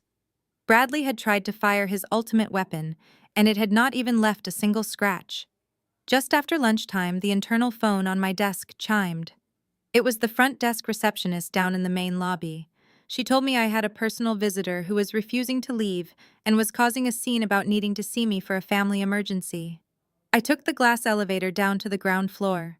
As the doors slid open, I saw her immediately. Sylvia was standing in the middle of the minimalist, ultra-modern lobby, looking entirely out of place among the sharp business professionals. She was wearing a massive mink fur coat and oversized designer sunglasses, gripping a crocodile skin handbag like a physical shield against the real world. She was pacing nervously back and forth across the polished marble floor, clearly unaccustomed to waiting for anything or anyone. When she saw me approach, her entire demeanor shifted in a split second. The arrogant, sneering woman who had mocked my cheap dress at the charity gala was gone.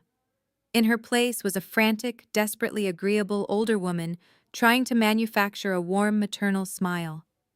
Nora, my sweet girl, Sylvia cooed, stepping forward and reaching out with both arms to grab my hands.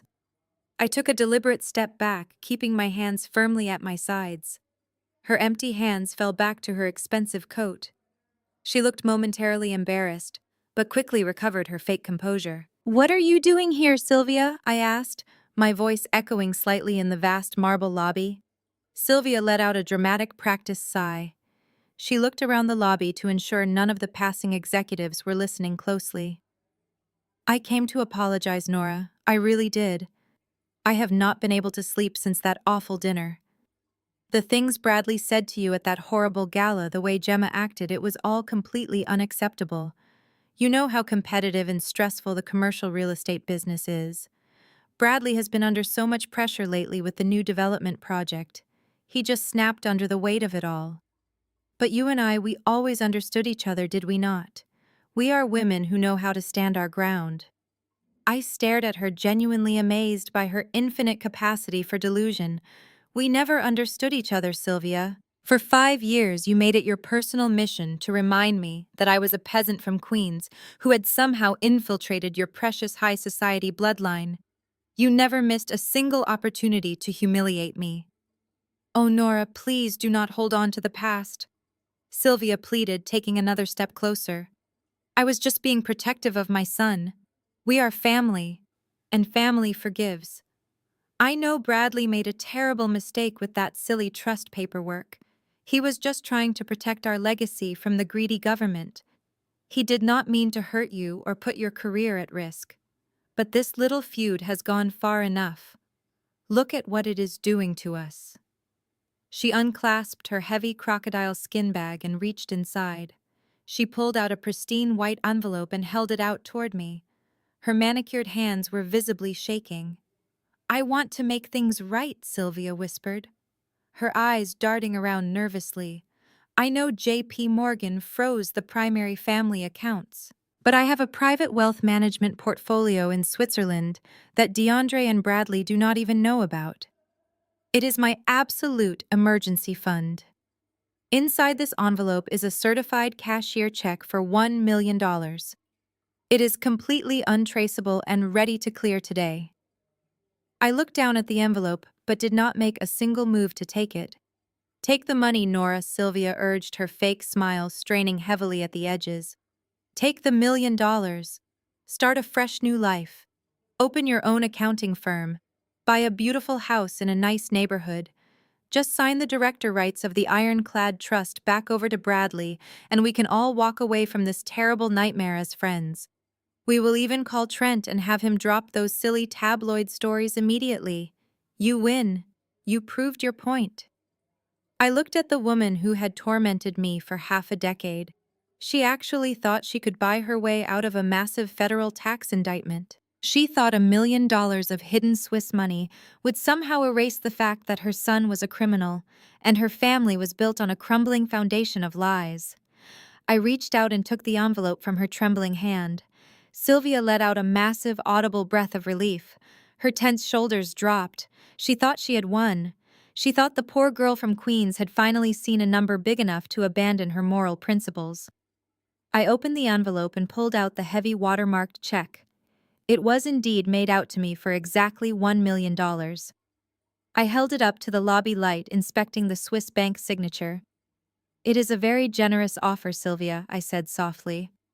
Especially considering your entire financial world is currently collapsing around you. You must be truly terrified of going broke to dip into your secret overseas accounts. I am just trying to save my family, Sylvia replied, her voice thick with fake manipulative emotion. So we have a deal. You will unlock the trust today and give Bradley his company back. I looked her directly in the eyes. Then, with slow, deliberate precision, I gripped the top edge of the certified check and tore it straight down the middle. The sound of the thick watermarked paper tearing in half echoed louder than I expected in the quiet corporate lobby. I let the two pieces of the certified check flutter from my fingers. They landed on the pristine marble floor, resting right next to the tips of Sylvia's expensive designer shoes. For a full 10 seconds, Sylvia did not move. She just stared down at the ruined check, her brain completely unable to process what had just happened. In her world, money solved every single problem. Money bought silence. Money bought loyalty. The idea that someone would physically destroy $1 million in untraceable cash was entirely incomprehensible to her. Are you insane? Sylvia finally gasped. Her voice was no longer sweet or maternal. It was harsh, grating, and full of raw panic. Do you have any idea what you just did? I just saved you from adding felony bribery to your family growing list of federal charges, I replied, my tone completely flat and clinical. Did you honestly think I would take a payout from a hidden offshore account? The Internal Revenue Service already has my whistleblower report, Sylvia. If I took your Swiss money today, I would be legally complicit in your family money laundering operation. I am a forensic accountant. I do not take bribes, and I certainly do not take them from the exact people I am actively investigating. Sylvia's face twisted into an ugly mask of pure rage. She stepped forward, raising her hand as if she might actually strike me. You ungrateful little wretch, she spat, completely abandoning the fake apology. We took you in. We gave you a life you could never have dreamed of. You were a nobody before Bradley married you. And now you think you can destroy us over some minor tax paperwork. It is $50 million in stolen corporate revenue, I corrected her, refusing to back down a single inch. And you did not take me in, Sylvia. You tolerated me because Bradley needed a clean name to hide his dirty money. You spent 5 years treating me like an uneducated peasant. You mocked my clothes. You mocked my background. You allowed your daughter to treat me like a servant. You stood in the Waldorf Astoria 3 nights ago and told half of Manhattan that I was a pathetic charity case. Several executives in sharp business suits had stopped walking and were now watching the confrontation. The front desk receptionist was hovering nervously behind her computer monitor, her hand resting over the telephone. Sylvia noticed the audience, but she was too furious to care about her precious public image anymore. She pointed a trembling manicured finger directly at my face. "I will make sure you never work in this city again," she screamed, her voice echoing off the high glass walls. "I will call the firm partners. I will tell them you are a thief. I will spend every last dime I have left to tie you up in court until you are begging on the street." "You do not have any dimes left, Sylvia," I reminded her coldly. "J.P. Morgan froze your accounts yesterday, and after today the federal government is going to start seizing your physical assets. You should probably hold on to that fur coat. You might need to sell it to pay for Bradley criminal defense attorney when the trial begins." Sylvia let out a loud hysterical shriek of absolute frustration. She lunged forward, grabbing the sleeve of my blazer. "You listen to me!" she demanded, her manicured nails digging painfully into the fabric. I did not try to pull away. I simply looked over her shoulder and caught the eye of the front desk receptionist. I gave her a single sharp nod. Less than 10 seconds later, two large building security guards in dark uniforms stepped out from the elevator bank. They moved quickly and silently across the marble floor. "Ma'am, you need to let go of her right now," the taller guard commanded, his voice deep and authoritative. Sylvia turned her furious gaze onto the guard. "Do not tell me what to do. Do you know who I am? I am Sylvia. I do not care who you are." The guard interrupted, stepping between us and physically breaking her grip on my arm. "You are causing a massive disturbance in a private corporate building. You need to leave the premises immediately, or we will have the police escort you out in handcuffs." The threat of being arrested in front of dozens of high-powered Wall Street executives finally pierced through Sylvia's hysterical rage. She looked around at the crowd of onlookers. People were whispering. Some were holding their phones, clearly recording the wealthy socialite having a massive public meltdown. The absolute humiliation she had tried to inflict on me at the charity gala was now being returned to her tenfold. She snatched her crocodile skin bag from the floor, her chest heaving with exertion. She shot me one final venomous look. "This is not over," she hissed. "It is for you," I replied simply. The two security guards flanked her on either side. They did not give her a chance to say another word. They firmly guided her toward the heavy glass revolving doors. I stood in the center of the lobby and watched the great matriarch of the family being physically escorted out of the building like a common trespasser. When she was finally gone, the lobby slowly returned to its normal quiet hum. I bent down, picked up the two torn halves of the $1 million check, and dropped them directly into the nearest trash can. Then I turned around and walked back to the elevators, entirely ready to watch Bradley face his absolute worst nightmare. I returned to the 40th floor of the accounting firm, my adrenaline running cool and steady. David and the head of our public relations department were waiting for me in my office. The tabloid story Bradley and his crisis manager Trent had planted was rapidly gaining traction online. Comment sections were already tearing my professional reputation apart. David asked if I wanted to issue a standard written denial and wait for the news cycle to pass. I shook my head. A written denial would look weak and defensive. I told them we needed to hold a live press conference. I was not just going to defend myself. I was going to completely obliterate the false narrative while the entire financial sector was watching. By 3 o'clock that afternoon, the main media briefing room on the ground floor of our building was packed to full capacity. Dozens of financial journalists, local news crews, and independent bloggers had assembled.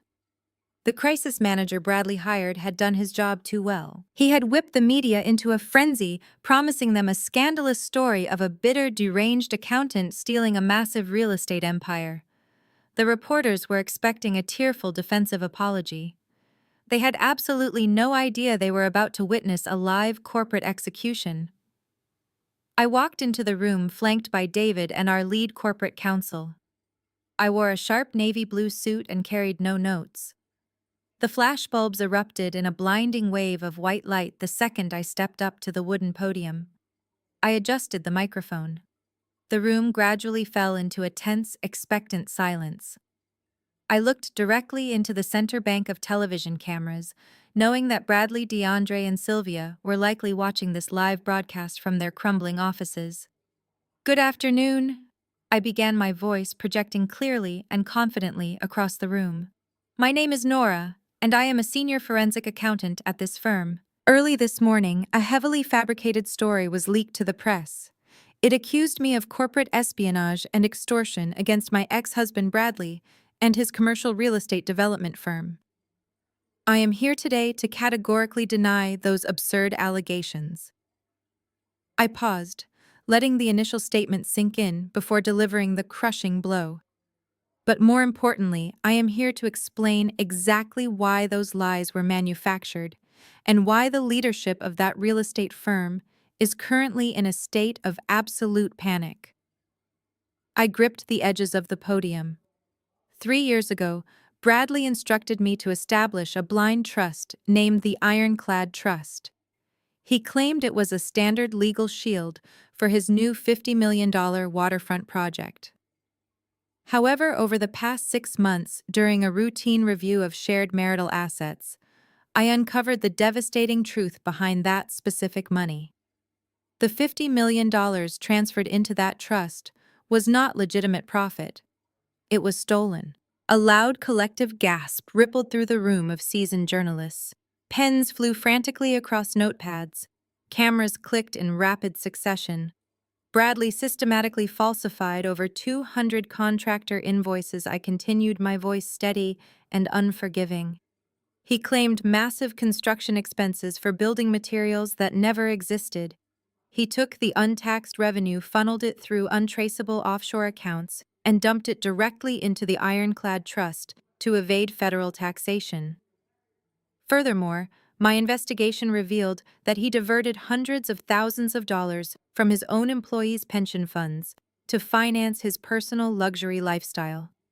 The reporters began shouting over one another, desperately trying to ask questions.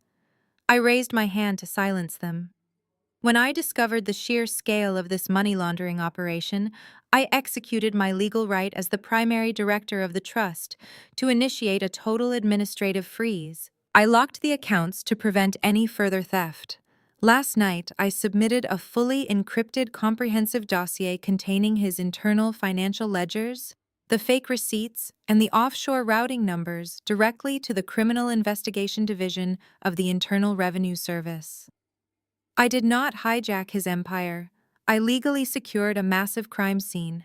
A reporter from a major financial television network shouted from the second row. Nora, are you saying your ex-husband is currently under federal investigation for tax fraud? I looked right at the reporter.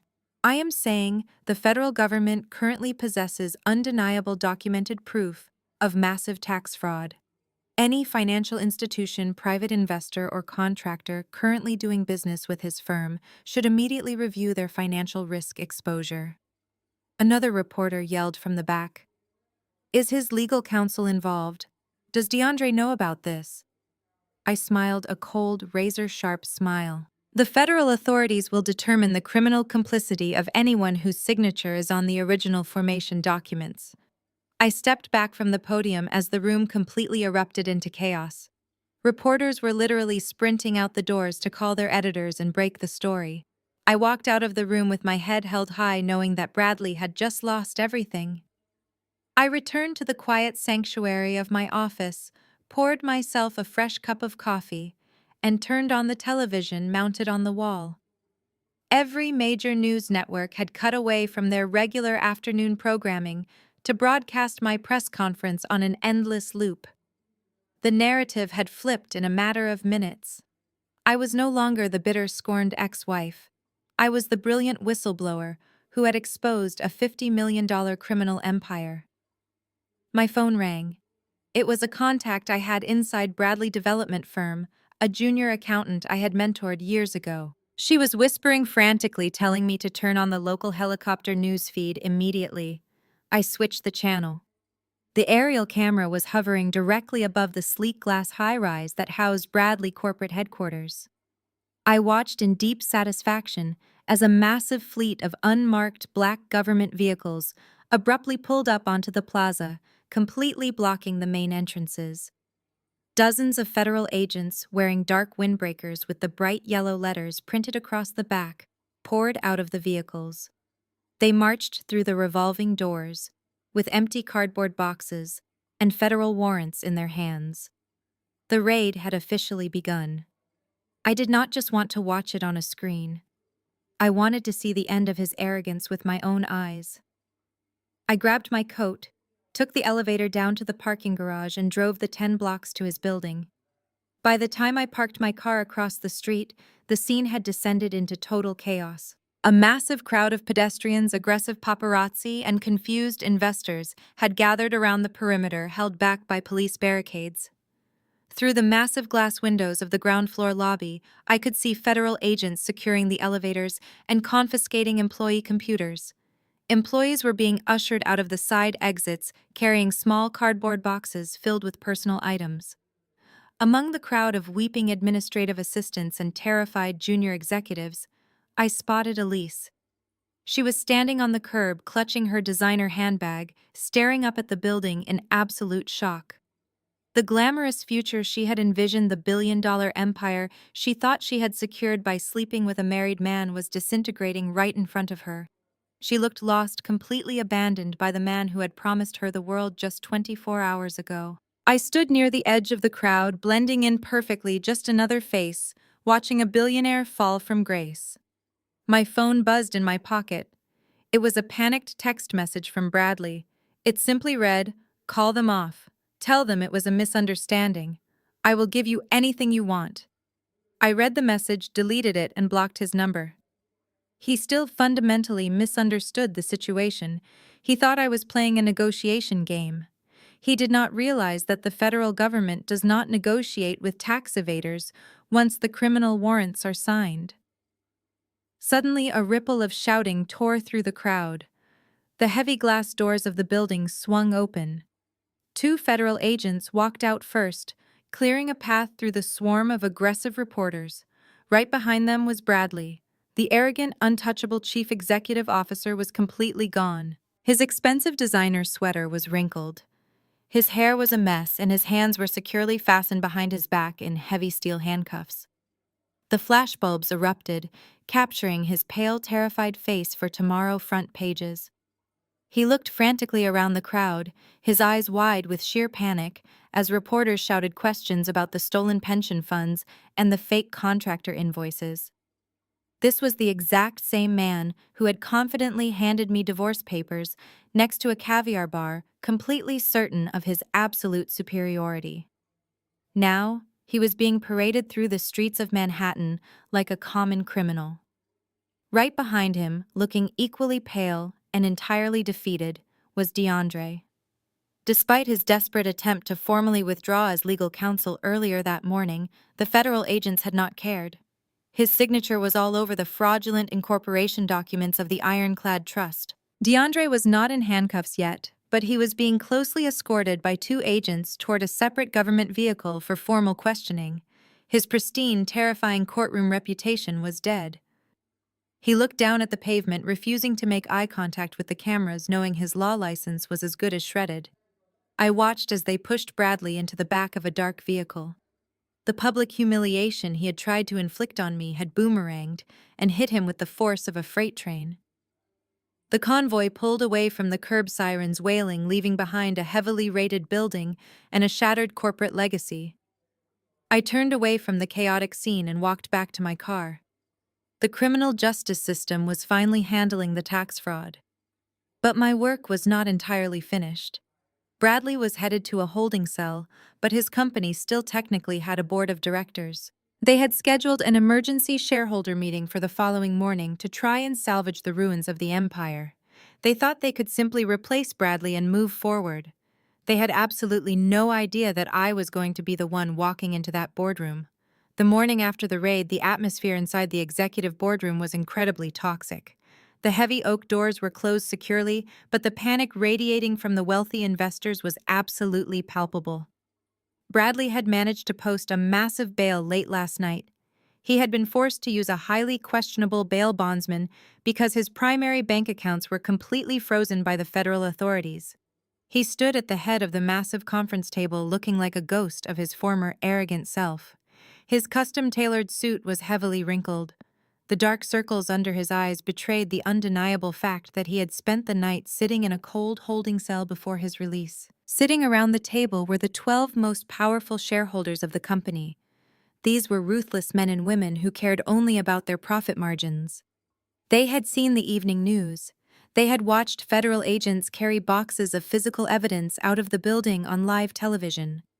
They knew the stock value of the development firm was currently in a terrifying freefall, and they were demanding immediate answers. Bradley placed his hands on the polished mahogany table, attempting to project a sense of absolute authority he no longer possessed. "Gentlemen and ladies," he began, his voice raspy and desperate. "I know the events of yesterday afternoon looked incredibly damaging, but I am standing here today to assure you that this company is fundamentally sound. The federal raid was nothing more than a massive misunderstanding triggered by a bitter, disgruntled ex-wife." An older shareholder named Richard, sitting near the center of the table, let out a loud, cynical scoff. "A misunderstanding, Bradley. Federal agents do not execute a fully mobilized raid on a corporate headquarters over a simple misunderstanding.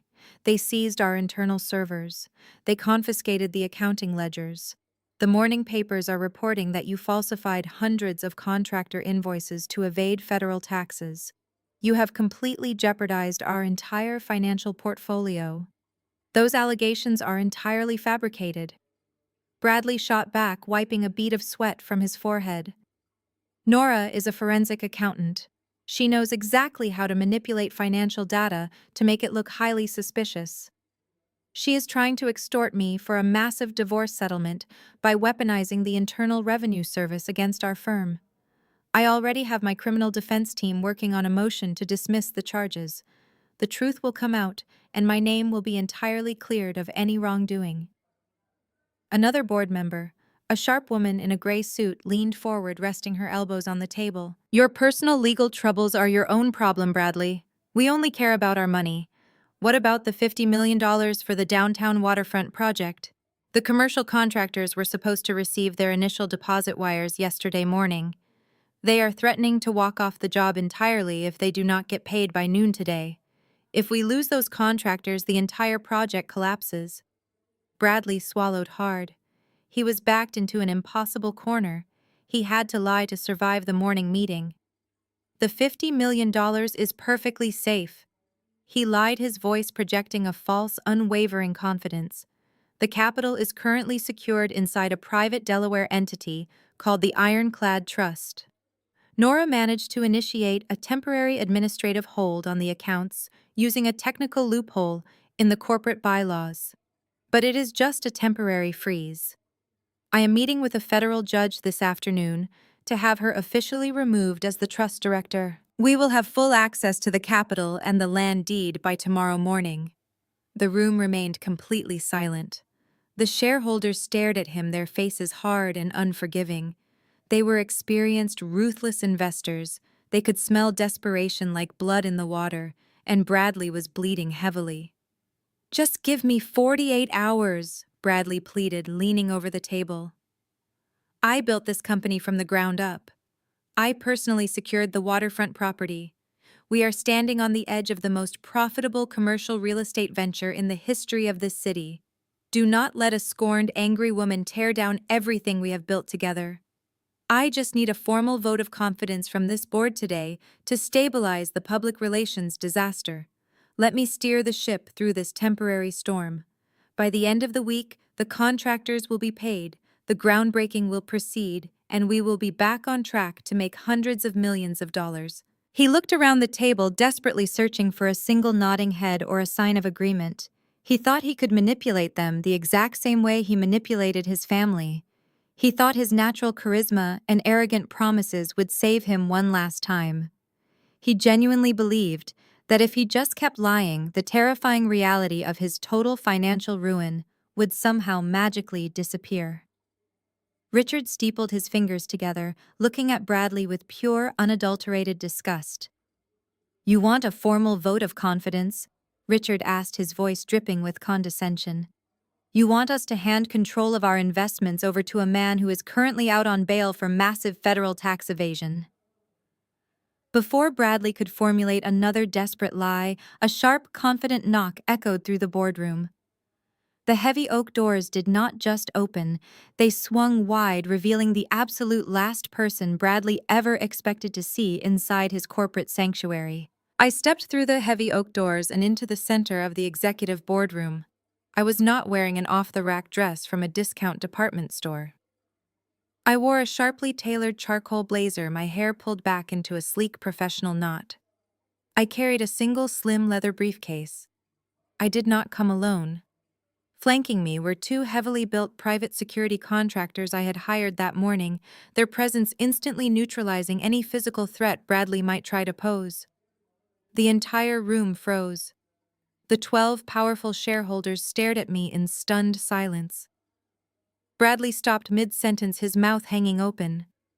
The color that had briefly returned to his face vanished entirely, replaced by a sickly ashen gray.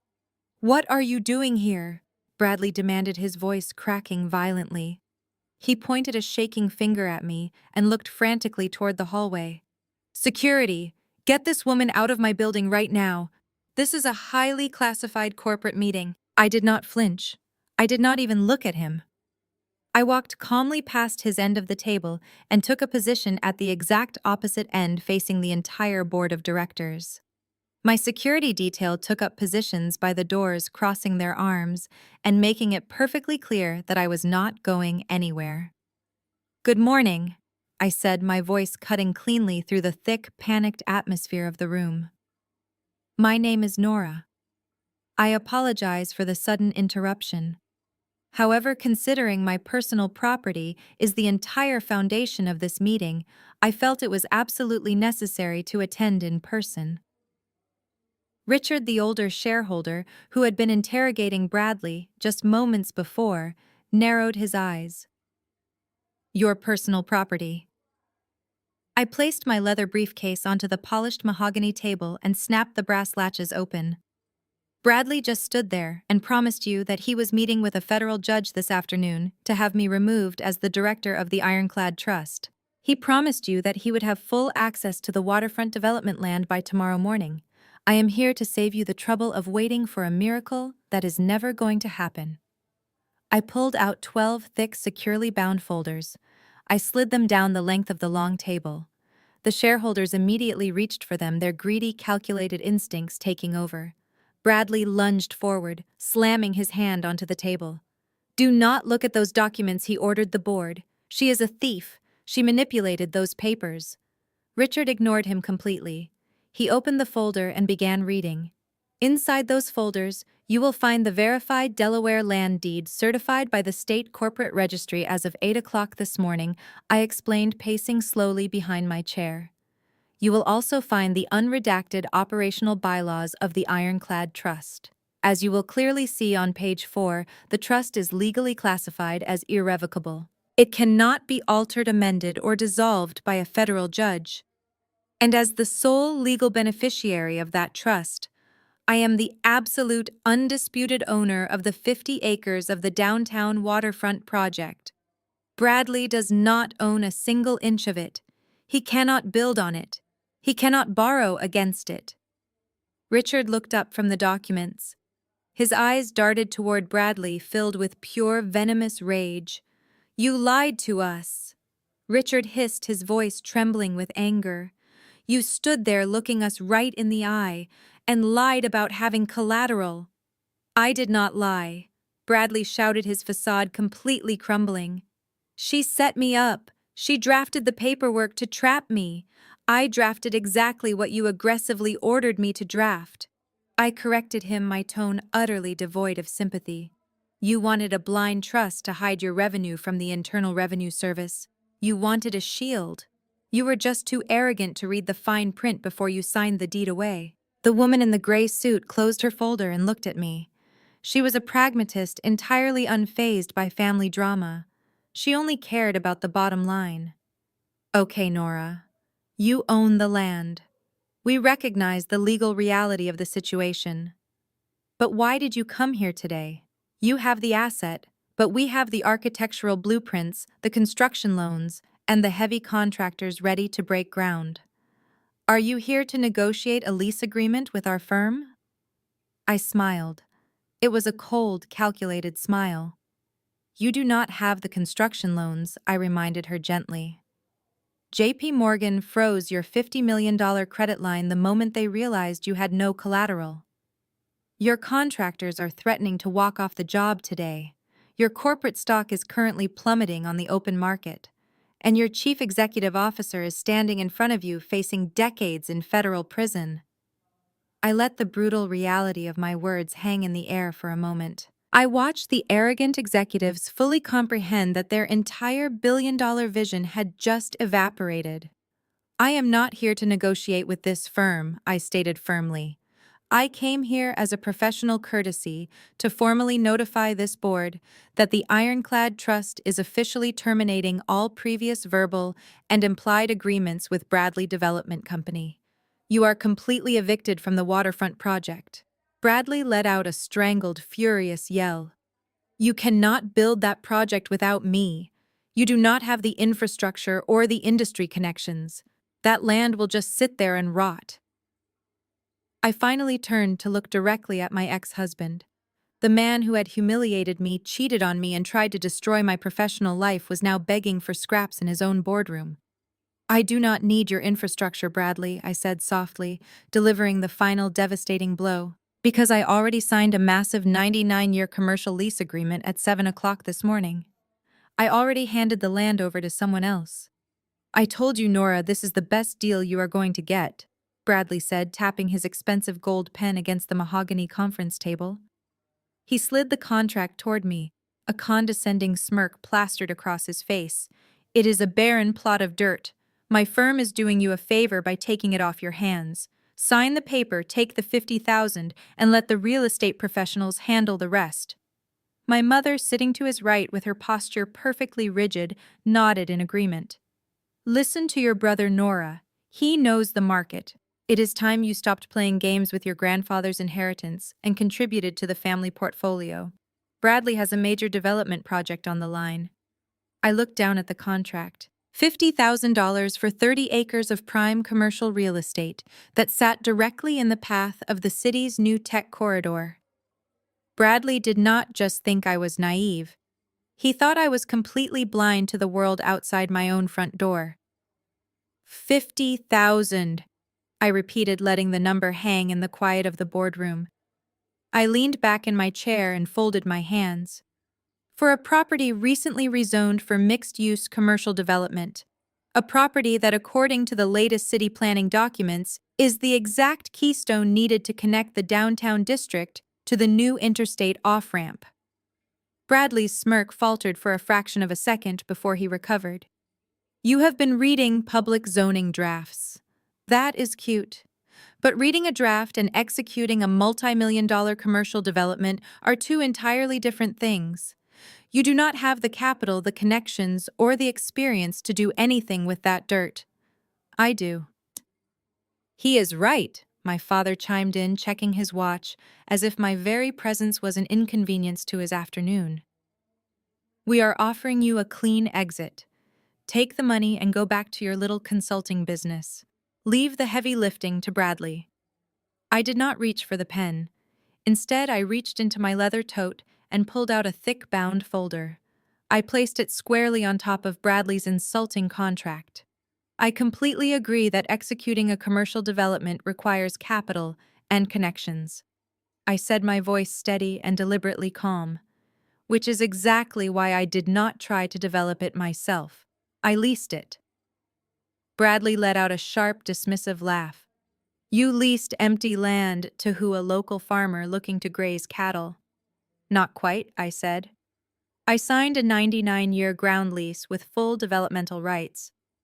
I watched as Bradley reached forward and flipped open the cover of my folder. His eyes scanned the first page, and I saw the exact moment the blood drained from his face. His jaw slackened, and the arrogant posture he had maintained all afternoon instantly collapsed. "What is this?" he demanded, his voice suddenly breathless and tight. "It is a fully executed lease agreement," I replied easily. "Signed, notarized, and filed with the county clerk at 8 o'clock this morning." My mother frowned, leaning over to look at the document. "Who did you lease it to?" Nora Bradley's firm could have matched any local offer. "They could not have matched this," Bradley interrupted, his eyes wide as he stared at the signature line. He looked up at me, his face a mask of pure panic and rising fury. "You gave the land to Sterling Vanguard." "I did not give it to them," I corrected. "I leased it to them for a highly competitive annual percentage of their gross development revenue, plus a 7-figure signing bonus." Sterling Vanguard was not just a competitor. They were the apex predator of the commercial real estate world, and more importantly, they were the exact rival firm that had been aggressively outbidding Bradley's company for the last 3 quarters. Bradley had staked his entire promotion to senior partner on securing my land to block Sterling Vanguard from entering the district. He had boasted to his board of directors that he had the property in the bag because he could easily manipulate his naive younger sister. "You cannot do this," Bradley shouted, slamming his fist onto the table. The sudden violence of the gesture made both of my parents jump. "That land is the strategic choke point for the entire valley. Sterling Vanguard is going to build their flagship tech campus right on top of our proposed access route." "Yes, they are," I said, offering a serene smile. Their lead developer, Marcus Sterling, was incredibly impressed by the location. He said it was the missing piece to their puzzle. "They are breaking ground next month." My father stared at me, his face turning an angry shade of red. "Nora, do you have any idea what you have done? You have effectively kneecapped your brother's firm. You handed his biggest rival the exact weapon they needed to destroy his project." "I did not kneecap anyone," I stated, my tone losing its warmth. "I conducted a standard business transaction. I took an undervalued asset that you all dismissed as worthless dirt, marketed it to top-tier developers, and secured a contract that guarantees my financial independence for the rest of my life." "You did this just to spite us," my mother hissed, standing up, her voice trembling with indignation. "You deliberately sought out his enemy just to ruin your brother's career. How can you be so vindictive to your own flesh and blood?" I paused and turned to face the woman who had spent my entire life making me feel small. "Spite had nothing to do with it, Mom. It was purely business. Sterling Vanguard offered fair market value. Bradley offered a fraction of a percent of what it was worth, hoping to steal my inheritance to line his own pockets. If you want to talk about how families should treat flesh and blood, you should start by looking at the son you raised." Bradley was hyperventilating, his hands tearing through the pages of the lease as if hoping to find a loophole. "I will sue you. I will tie this up in litigation for a decade. I will claim you acquired the deed under false pretenses from grandfather." "You can try," I said, standing up and smoothing my skirt. "But Sterling Vanguard's legal team is already prepared for that. In fact, Marcus Sterling specifically included a clause that covers all legal defense fees regarding the property's title. You will not just be suing me, Bradley. You will be taking on a $50 billion corporation." I picked up my bag and looked down at my family. The shock, the anger, the sudden realization that their scapegoat had just outplayed their golden child at his own game. "You always told me to leave the heavy lifting to the professionals, Bradley," I said, walking toward the door. "So I did. You should probably call your board of directors. I imagine they are going to be very disappointed." I let the heavy oak door of the boardroom click shut behind me. The muffled sound of my brother's frantic shouting was instantly cut off, leaving only the quiet hum of the executive hallway. I took a deep breath. The air had never tasted so sweet. I had not even made it to the elevator bank when the boardroom door violently swung open again. It was not Bradley who stormed out. It was DeAndre, the principal architect and minority partner at Bradley's firm. He had been sitting quietly in the corner during the entire meeting, a silent witness to my brother's complete humiliation. Now his usually calm, professional demeanor was replaced with a rigid, furious energy. He carried his leather briefcase tightly under his arm and marched with aggressive purpose. Bradley stumbled out into the hallway right behind him, his tie loosened and his face slick with panic. "DeAndre, wait. Where are you going? We need to call crisis management right now," Bradley pleaded, grabbing at his partner's sleeve. "We have to draft a statement for the shareholders before Sterling Vanguard puts out a press release. We can spin this." DeAndre yanked his arm away with a look of absolute disgust. He stopped right in front of the elevator doors, turning to face my brother. "There is no spinning this, Bradley," DeAndre said, his voice dangerously low and echoing down the marble corridor.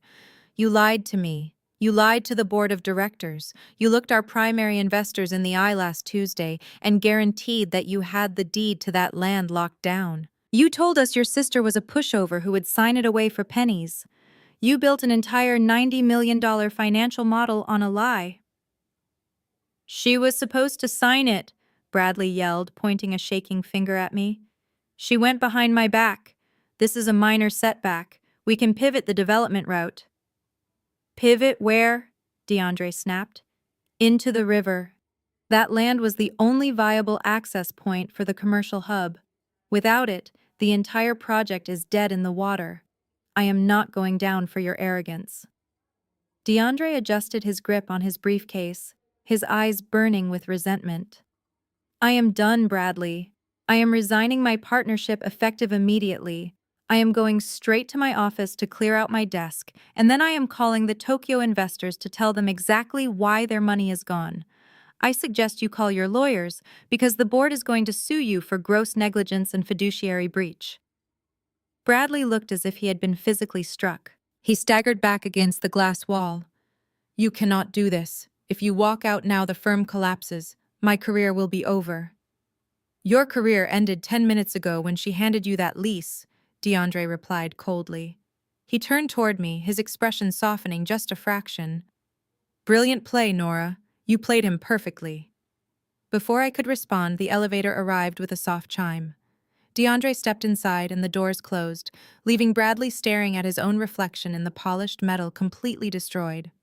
That was when my parents spilled out into the hallway. The shock of the boardroom had finally worn off, replaced by a vicious, panicked reality. My father marched straight up to Bradley, his face purple with rage. "Did I just hear DeAndre correctly?" my father demanded, his voice booming. "Did you lie to your own board of directors about securing the property?" "Dad, I can fix this," Bradley stammered, raising his hands defensively. "I just need a massive bridge loan to keep the firm afloat until I find a new project. Just a few million from the family trust." "A loan," my father roared, stepping so close that Bradley shrank back. "You just lost the biggest development deal of the decade to your fiercest rival. You lied to your investors. My personal pension fund is heavily tied up in your firm's stock. If you go down, I lose half my net worth. You have ruined us." My mother quickly stepped between them, placing a trembling hand on my father's chest. "Richard, stop it. He is your son. We have to help him. We can hire better lawyers to break Nora's lease. She is the one who did this to us. She is the one tearing this family apart." My father violently brushed her hand away and glared at her with pure contempt. "Stop coddling him, Martha," he shouted. "This is exactly why he is a failure. You spent his entire life telling him he was a genius and treating Nora like garbage. You convinced him he could just bully his sister into handing over a gold mine. Well, look at your golden boy now. He is a fraud and he just bankrupted my retirement." "How dare you blame me for this?" my mother shrieked, her perfect posture completely shattering. "You were the one who told him to offer her 50,000. You said she was too stupid to know the difference. Do not act like you are innocent in this. You encouraged his arrogance." "I am not the one facing a federal fraud investigation," my father yelled back. The polished, wealthy facade of my family was completely gone, replaced by three greedy people turning on each other the second their money was threatened. Bradley was openly weeping, sliding down the glass wall to sit on the floor, his hands clutching his hair in despair. My mother and father were screaming insults at each other, digging up decades of resentment and failed business decisions right there in the hallway. I watched them for a long moment. I did not feel sad and I did not feel angry. I just felt completely free. The heavy chains of their expectations and cruelty had finally snapped. I pressed the elevator button. When the doors opened, I stepped inside and turned around. Bradley looked up from the floor, his eyes wide and desperate. "Nora, please," he choked out. "You have to fix this." I offered him one last serene smile. "Call a professional," I said. The doors slid shut, cutting off the sound of my family tearing themselves apart, and I began my descent toward a brand new life. 6 months passed. The crisp autumn air had given way to a bright, promising spring. I stood on the private balcony of my new downtown office, a steaming cup of artisan coffee in hand, looking out over the city skyline. In the distance, massive yellow cranes stretched into the sky methodically, laying the steel framework for the Sterling Vanguard Tech campus. My bank accounts were overflowing. My consulting firm had tripled in size due to the industry respect I had quietly commanded, and I had not spoken a single word to my family since the day the elevator doors closed. Life was incredibly peaceful. I turned back toward my desk just as my cell phone began to vibrate against the mahogany wood. I glanced at the screen. The caller ID did not display a name, only a harsh automated notification from a state correctional facility. I raised an eyebrow. Curiosity got the better of me, so I tapped the screen and pressed the phone to my ear. A robotic voice informed me that I was receiving a collect call from an inmate. I pressed the number 1 to accept the charges. "Nora?" The voice on the other end was barely a whisper, hoarse and trembling. It took me a full 3 seconds to recognize it as my older brother. Bradley did not sound like the golden child anymore. He sounded completely hollowed out. "Hello, Bradley," I said, my tone as casual as if he were calling to ask about the weather. "I must say I am slightly surprised to hear from you. The business journals mentioned your firm was liquidated last month, but I did not realize your new accommodations were state-funded." "Do not do this, Nora. Please, I am begging you." Bradley sobbed into the receiver. The metallic clanging of heavy doors and the shouting of other inmates echoed loudly in the background. "I need your help. They arrested me on Tuesday. The Tokyo investors went to the federal authorities. They are charging me with wire fraud, embezzlement, and gross financial negligence. The judge set my bail at $500,000, but I only need to post 10% to get out. I need $50,000. I took a slow sip of my coffee, savoring the rich, dark roast. $50,000. The exact amount he had thrown in my face for a property worth millions. The poetic justice of the universe was truly staggering. "Where are Mom and Dad?" I asked calmly. "Surely the people who spent their entire lives treating you like a flawless prodigy can liquidate some assets to bring their boy home." "They have nothing left, Nora." Bradley choked out his breath, hitching in panic. "Dad's pension was wiped out when the firm collapsed. He is drowning in debt from the margin calls. Mom tried to take out a second mortgage on the house, but the bank refused because Dad's accounts are frozen by the investigators. They are getting a divorce. They will not even speak to each other, let alone to me. You are the only one who has any liquid cash. You are a multimillionaire now. 50,000 is nothing to you." "You are absolutely right," I replied smoothly. $50,000 is a rounding error to me now. I spent more than that on the interior design for my new corporate suite. "Then please," he pleaded, his voice cracking into a pathetic whine, "I cannot stay in here. You do not understand what it is like. I am your brother. We are flesh and blood. You have to help me." I leaned against the glass of my balcony window, watching the city move below me. I thought about the decades of subtle cruelties. I thought about the sneers, the dismissed achievements, the constant reinforcement that I was nothing more than an inconvenient shadow standing behind his blinding light. I thought about the sheer arrogance in his eyes when he slid that insulting contract across the table, fully expecting to rob me blind, while demanding I thank him for the privilege. "Flesh and blood," I repeated softly. That is a very convenient phrase, Bradley. You never seemed to remember our shared blood when you were humiliating me at family dinners. You never remembered it when you lied to your board of directors and tried to steal my inheritance to secure your promotion. You only remember we are family now that you are sitting in a concrete cell with absolutely nothing to your name. Nora, I am sorry, I will do anything, he wailed, the sound of true desperation breaking through the static of the prison phone line. I will sign a contract. I will pay you back with interest. With what money, Bradley? I asked, my voice dropping to a low, icy register. Your career is over. Your reputation is radioactive. You are facing federal prison time. You have nothing to offer me. And as you so graciously reminded me 6 months ago, I am not a charity. Nora, do not hang up, please. You told me to leave the heavy lifting to the professionals, Bradley. I said, a genuine sense of finality washing over me. I highly suggest you find yourself a very good professional lawyer. Goodbye. I pulled the phone away from my ear and tapped the red button, cutting off his frantic screaming instantly. I opened my settings, blocked the correctional facility's number, and tossed the phone onto my desk. The silence in my office was beautiful. There were no more expectations. There were no more insults, no more manipulation, and no more shadows to hide in. I walked back out onto the balcony and turned my face up toward the morning sun. A bright, unburdened smile spread across my face, stretching from ear to ear. I took a deep breath of the fresh spring air, fully ready to embrace the spectacular life I had built with my own 2 hands. As a woman who has forged her own brilliant path out of the shadows, I find a profound resonance in Nora's journey.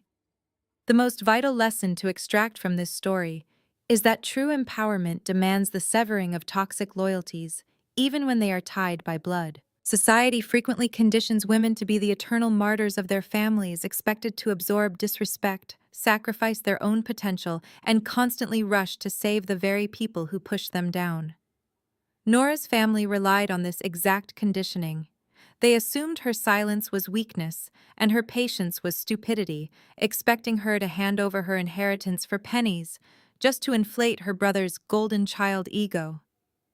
However, Nora's ultimate victory was not merely in the brilliant execution of a multi-million-dollar lease.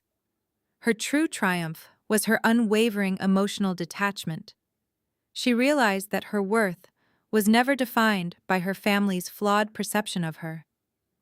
More importantly, she learned that she was not obligated to be the safety net for those who spent years trying to push her off the ledge. When her brother called from a federal prison cell begging for the exact sum of money he had once used to deeply insult her, she did not waver. She allowed him to face the devastating consequences of his own arrogance. This story teaches us that protecting your peace and building your own empire is the most exquisite form of justice. We do not owe our light to those who repeatedly try to bury us in the dark. Embrace your independence, trust your own intellect, and never let guilt manipulate you into shrinking your success to make others comfortable. Examine the relationships in your life that drain your energy and find the courage to ruthlessly cut the toxic ties holding you back from claiming your ultimate worth.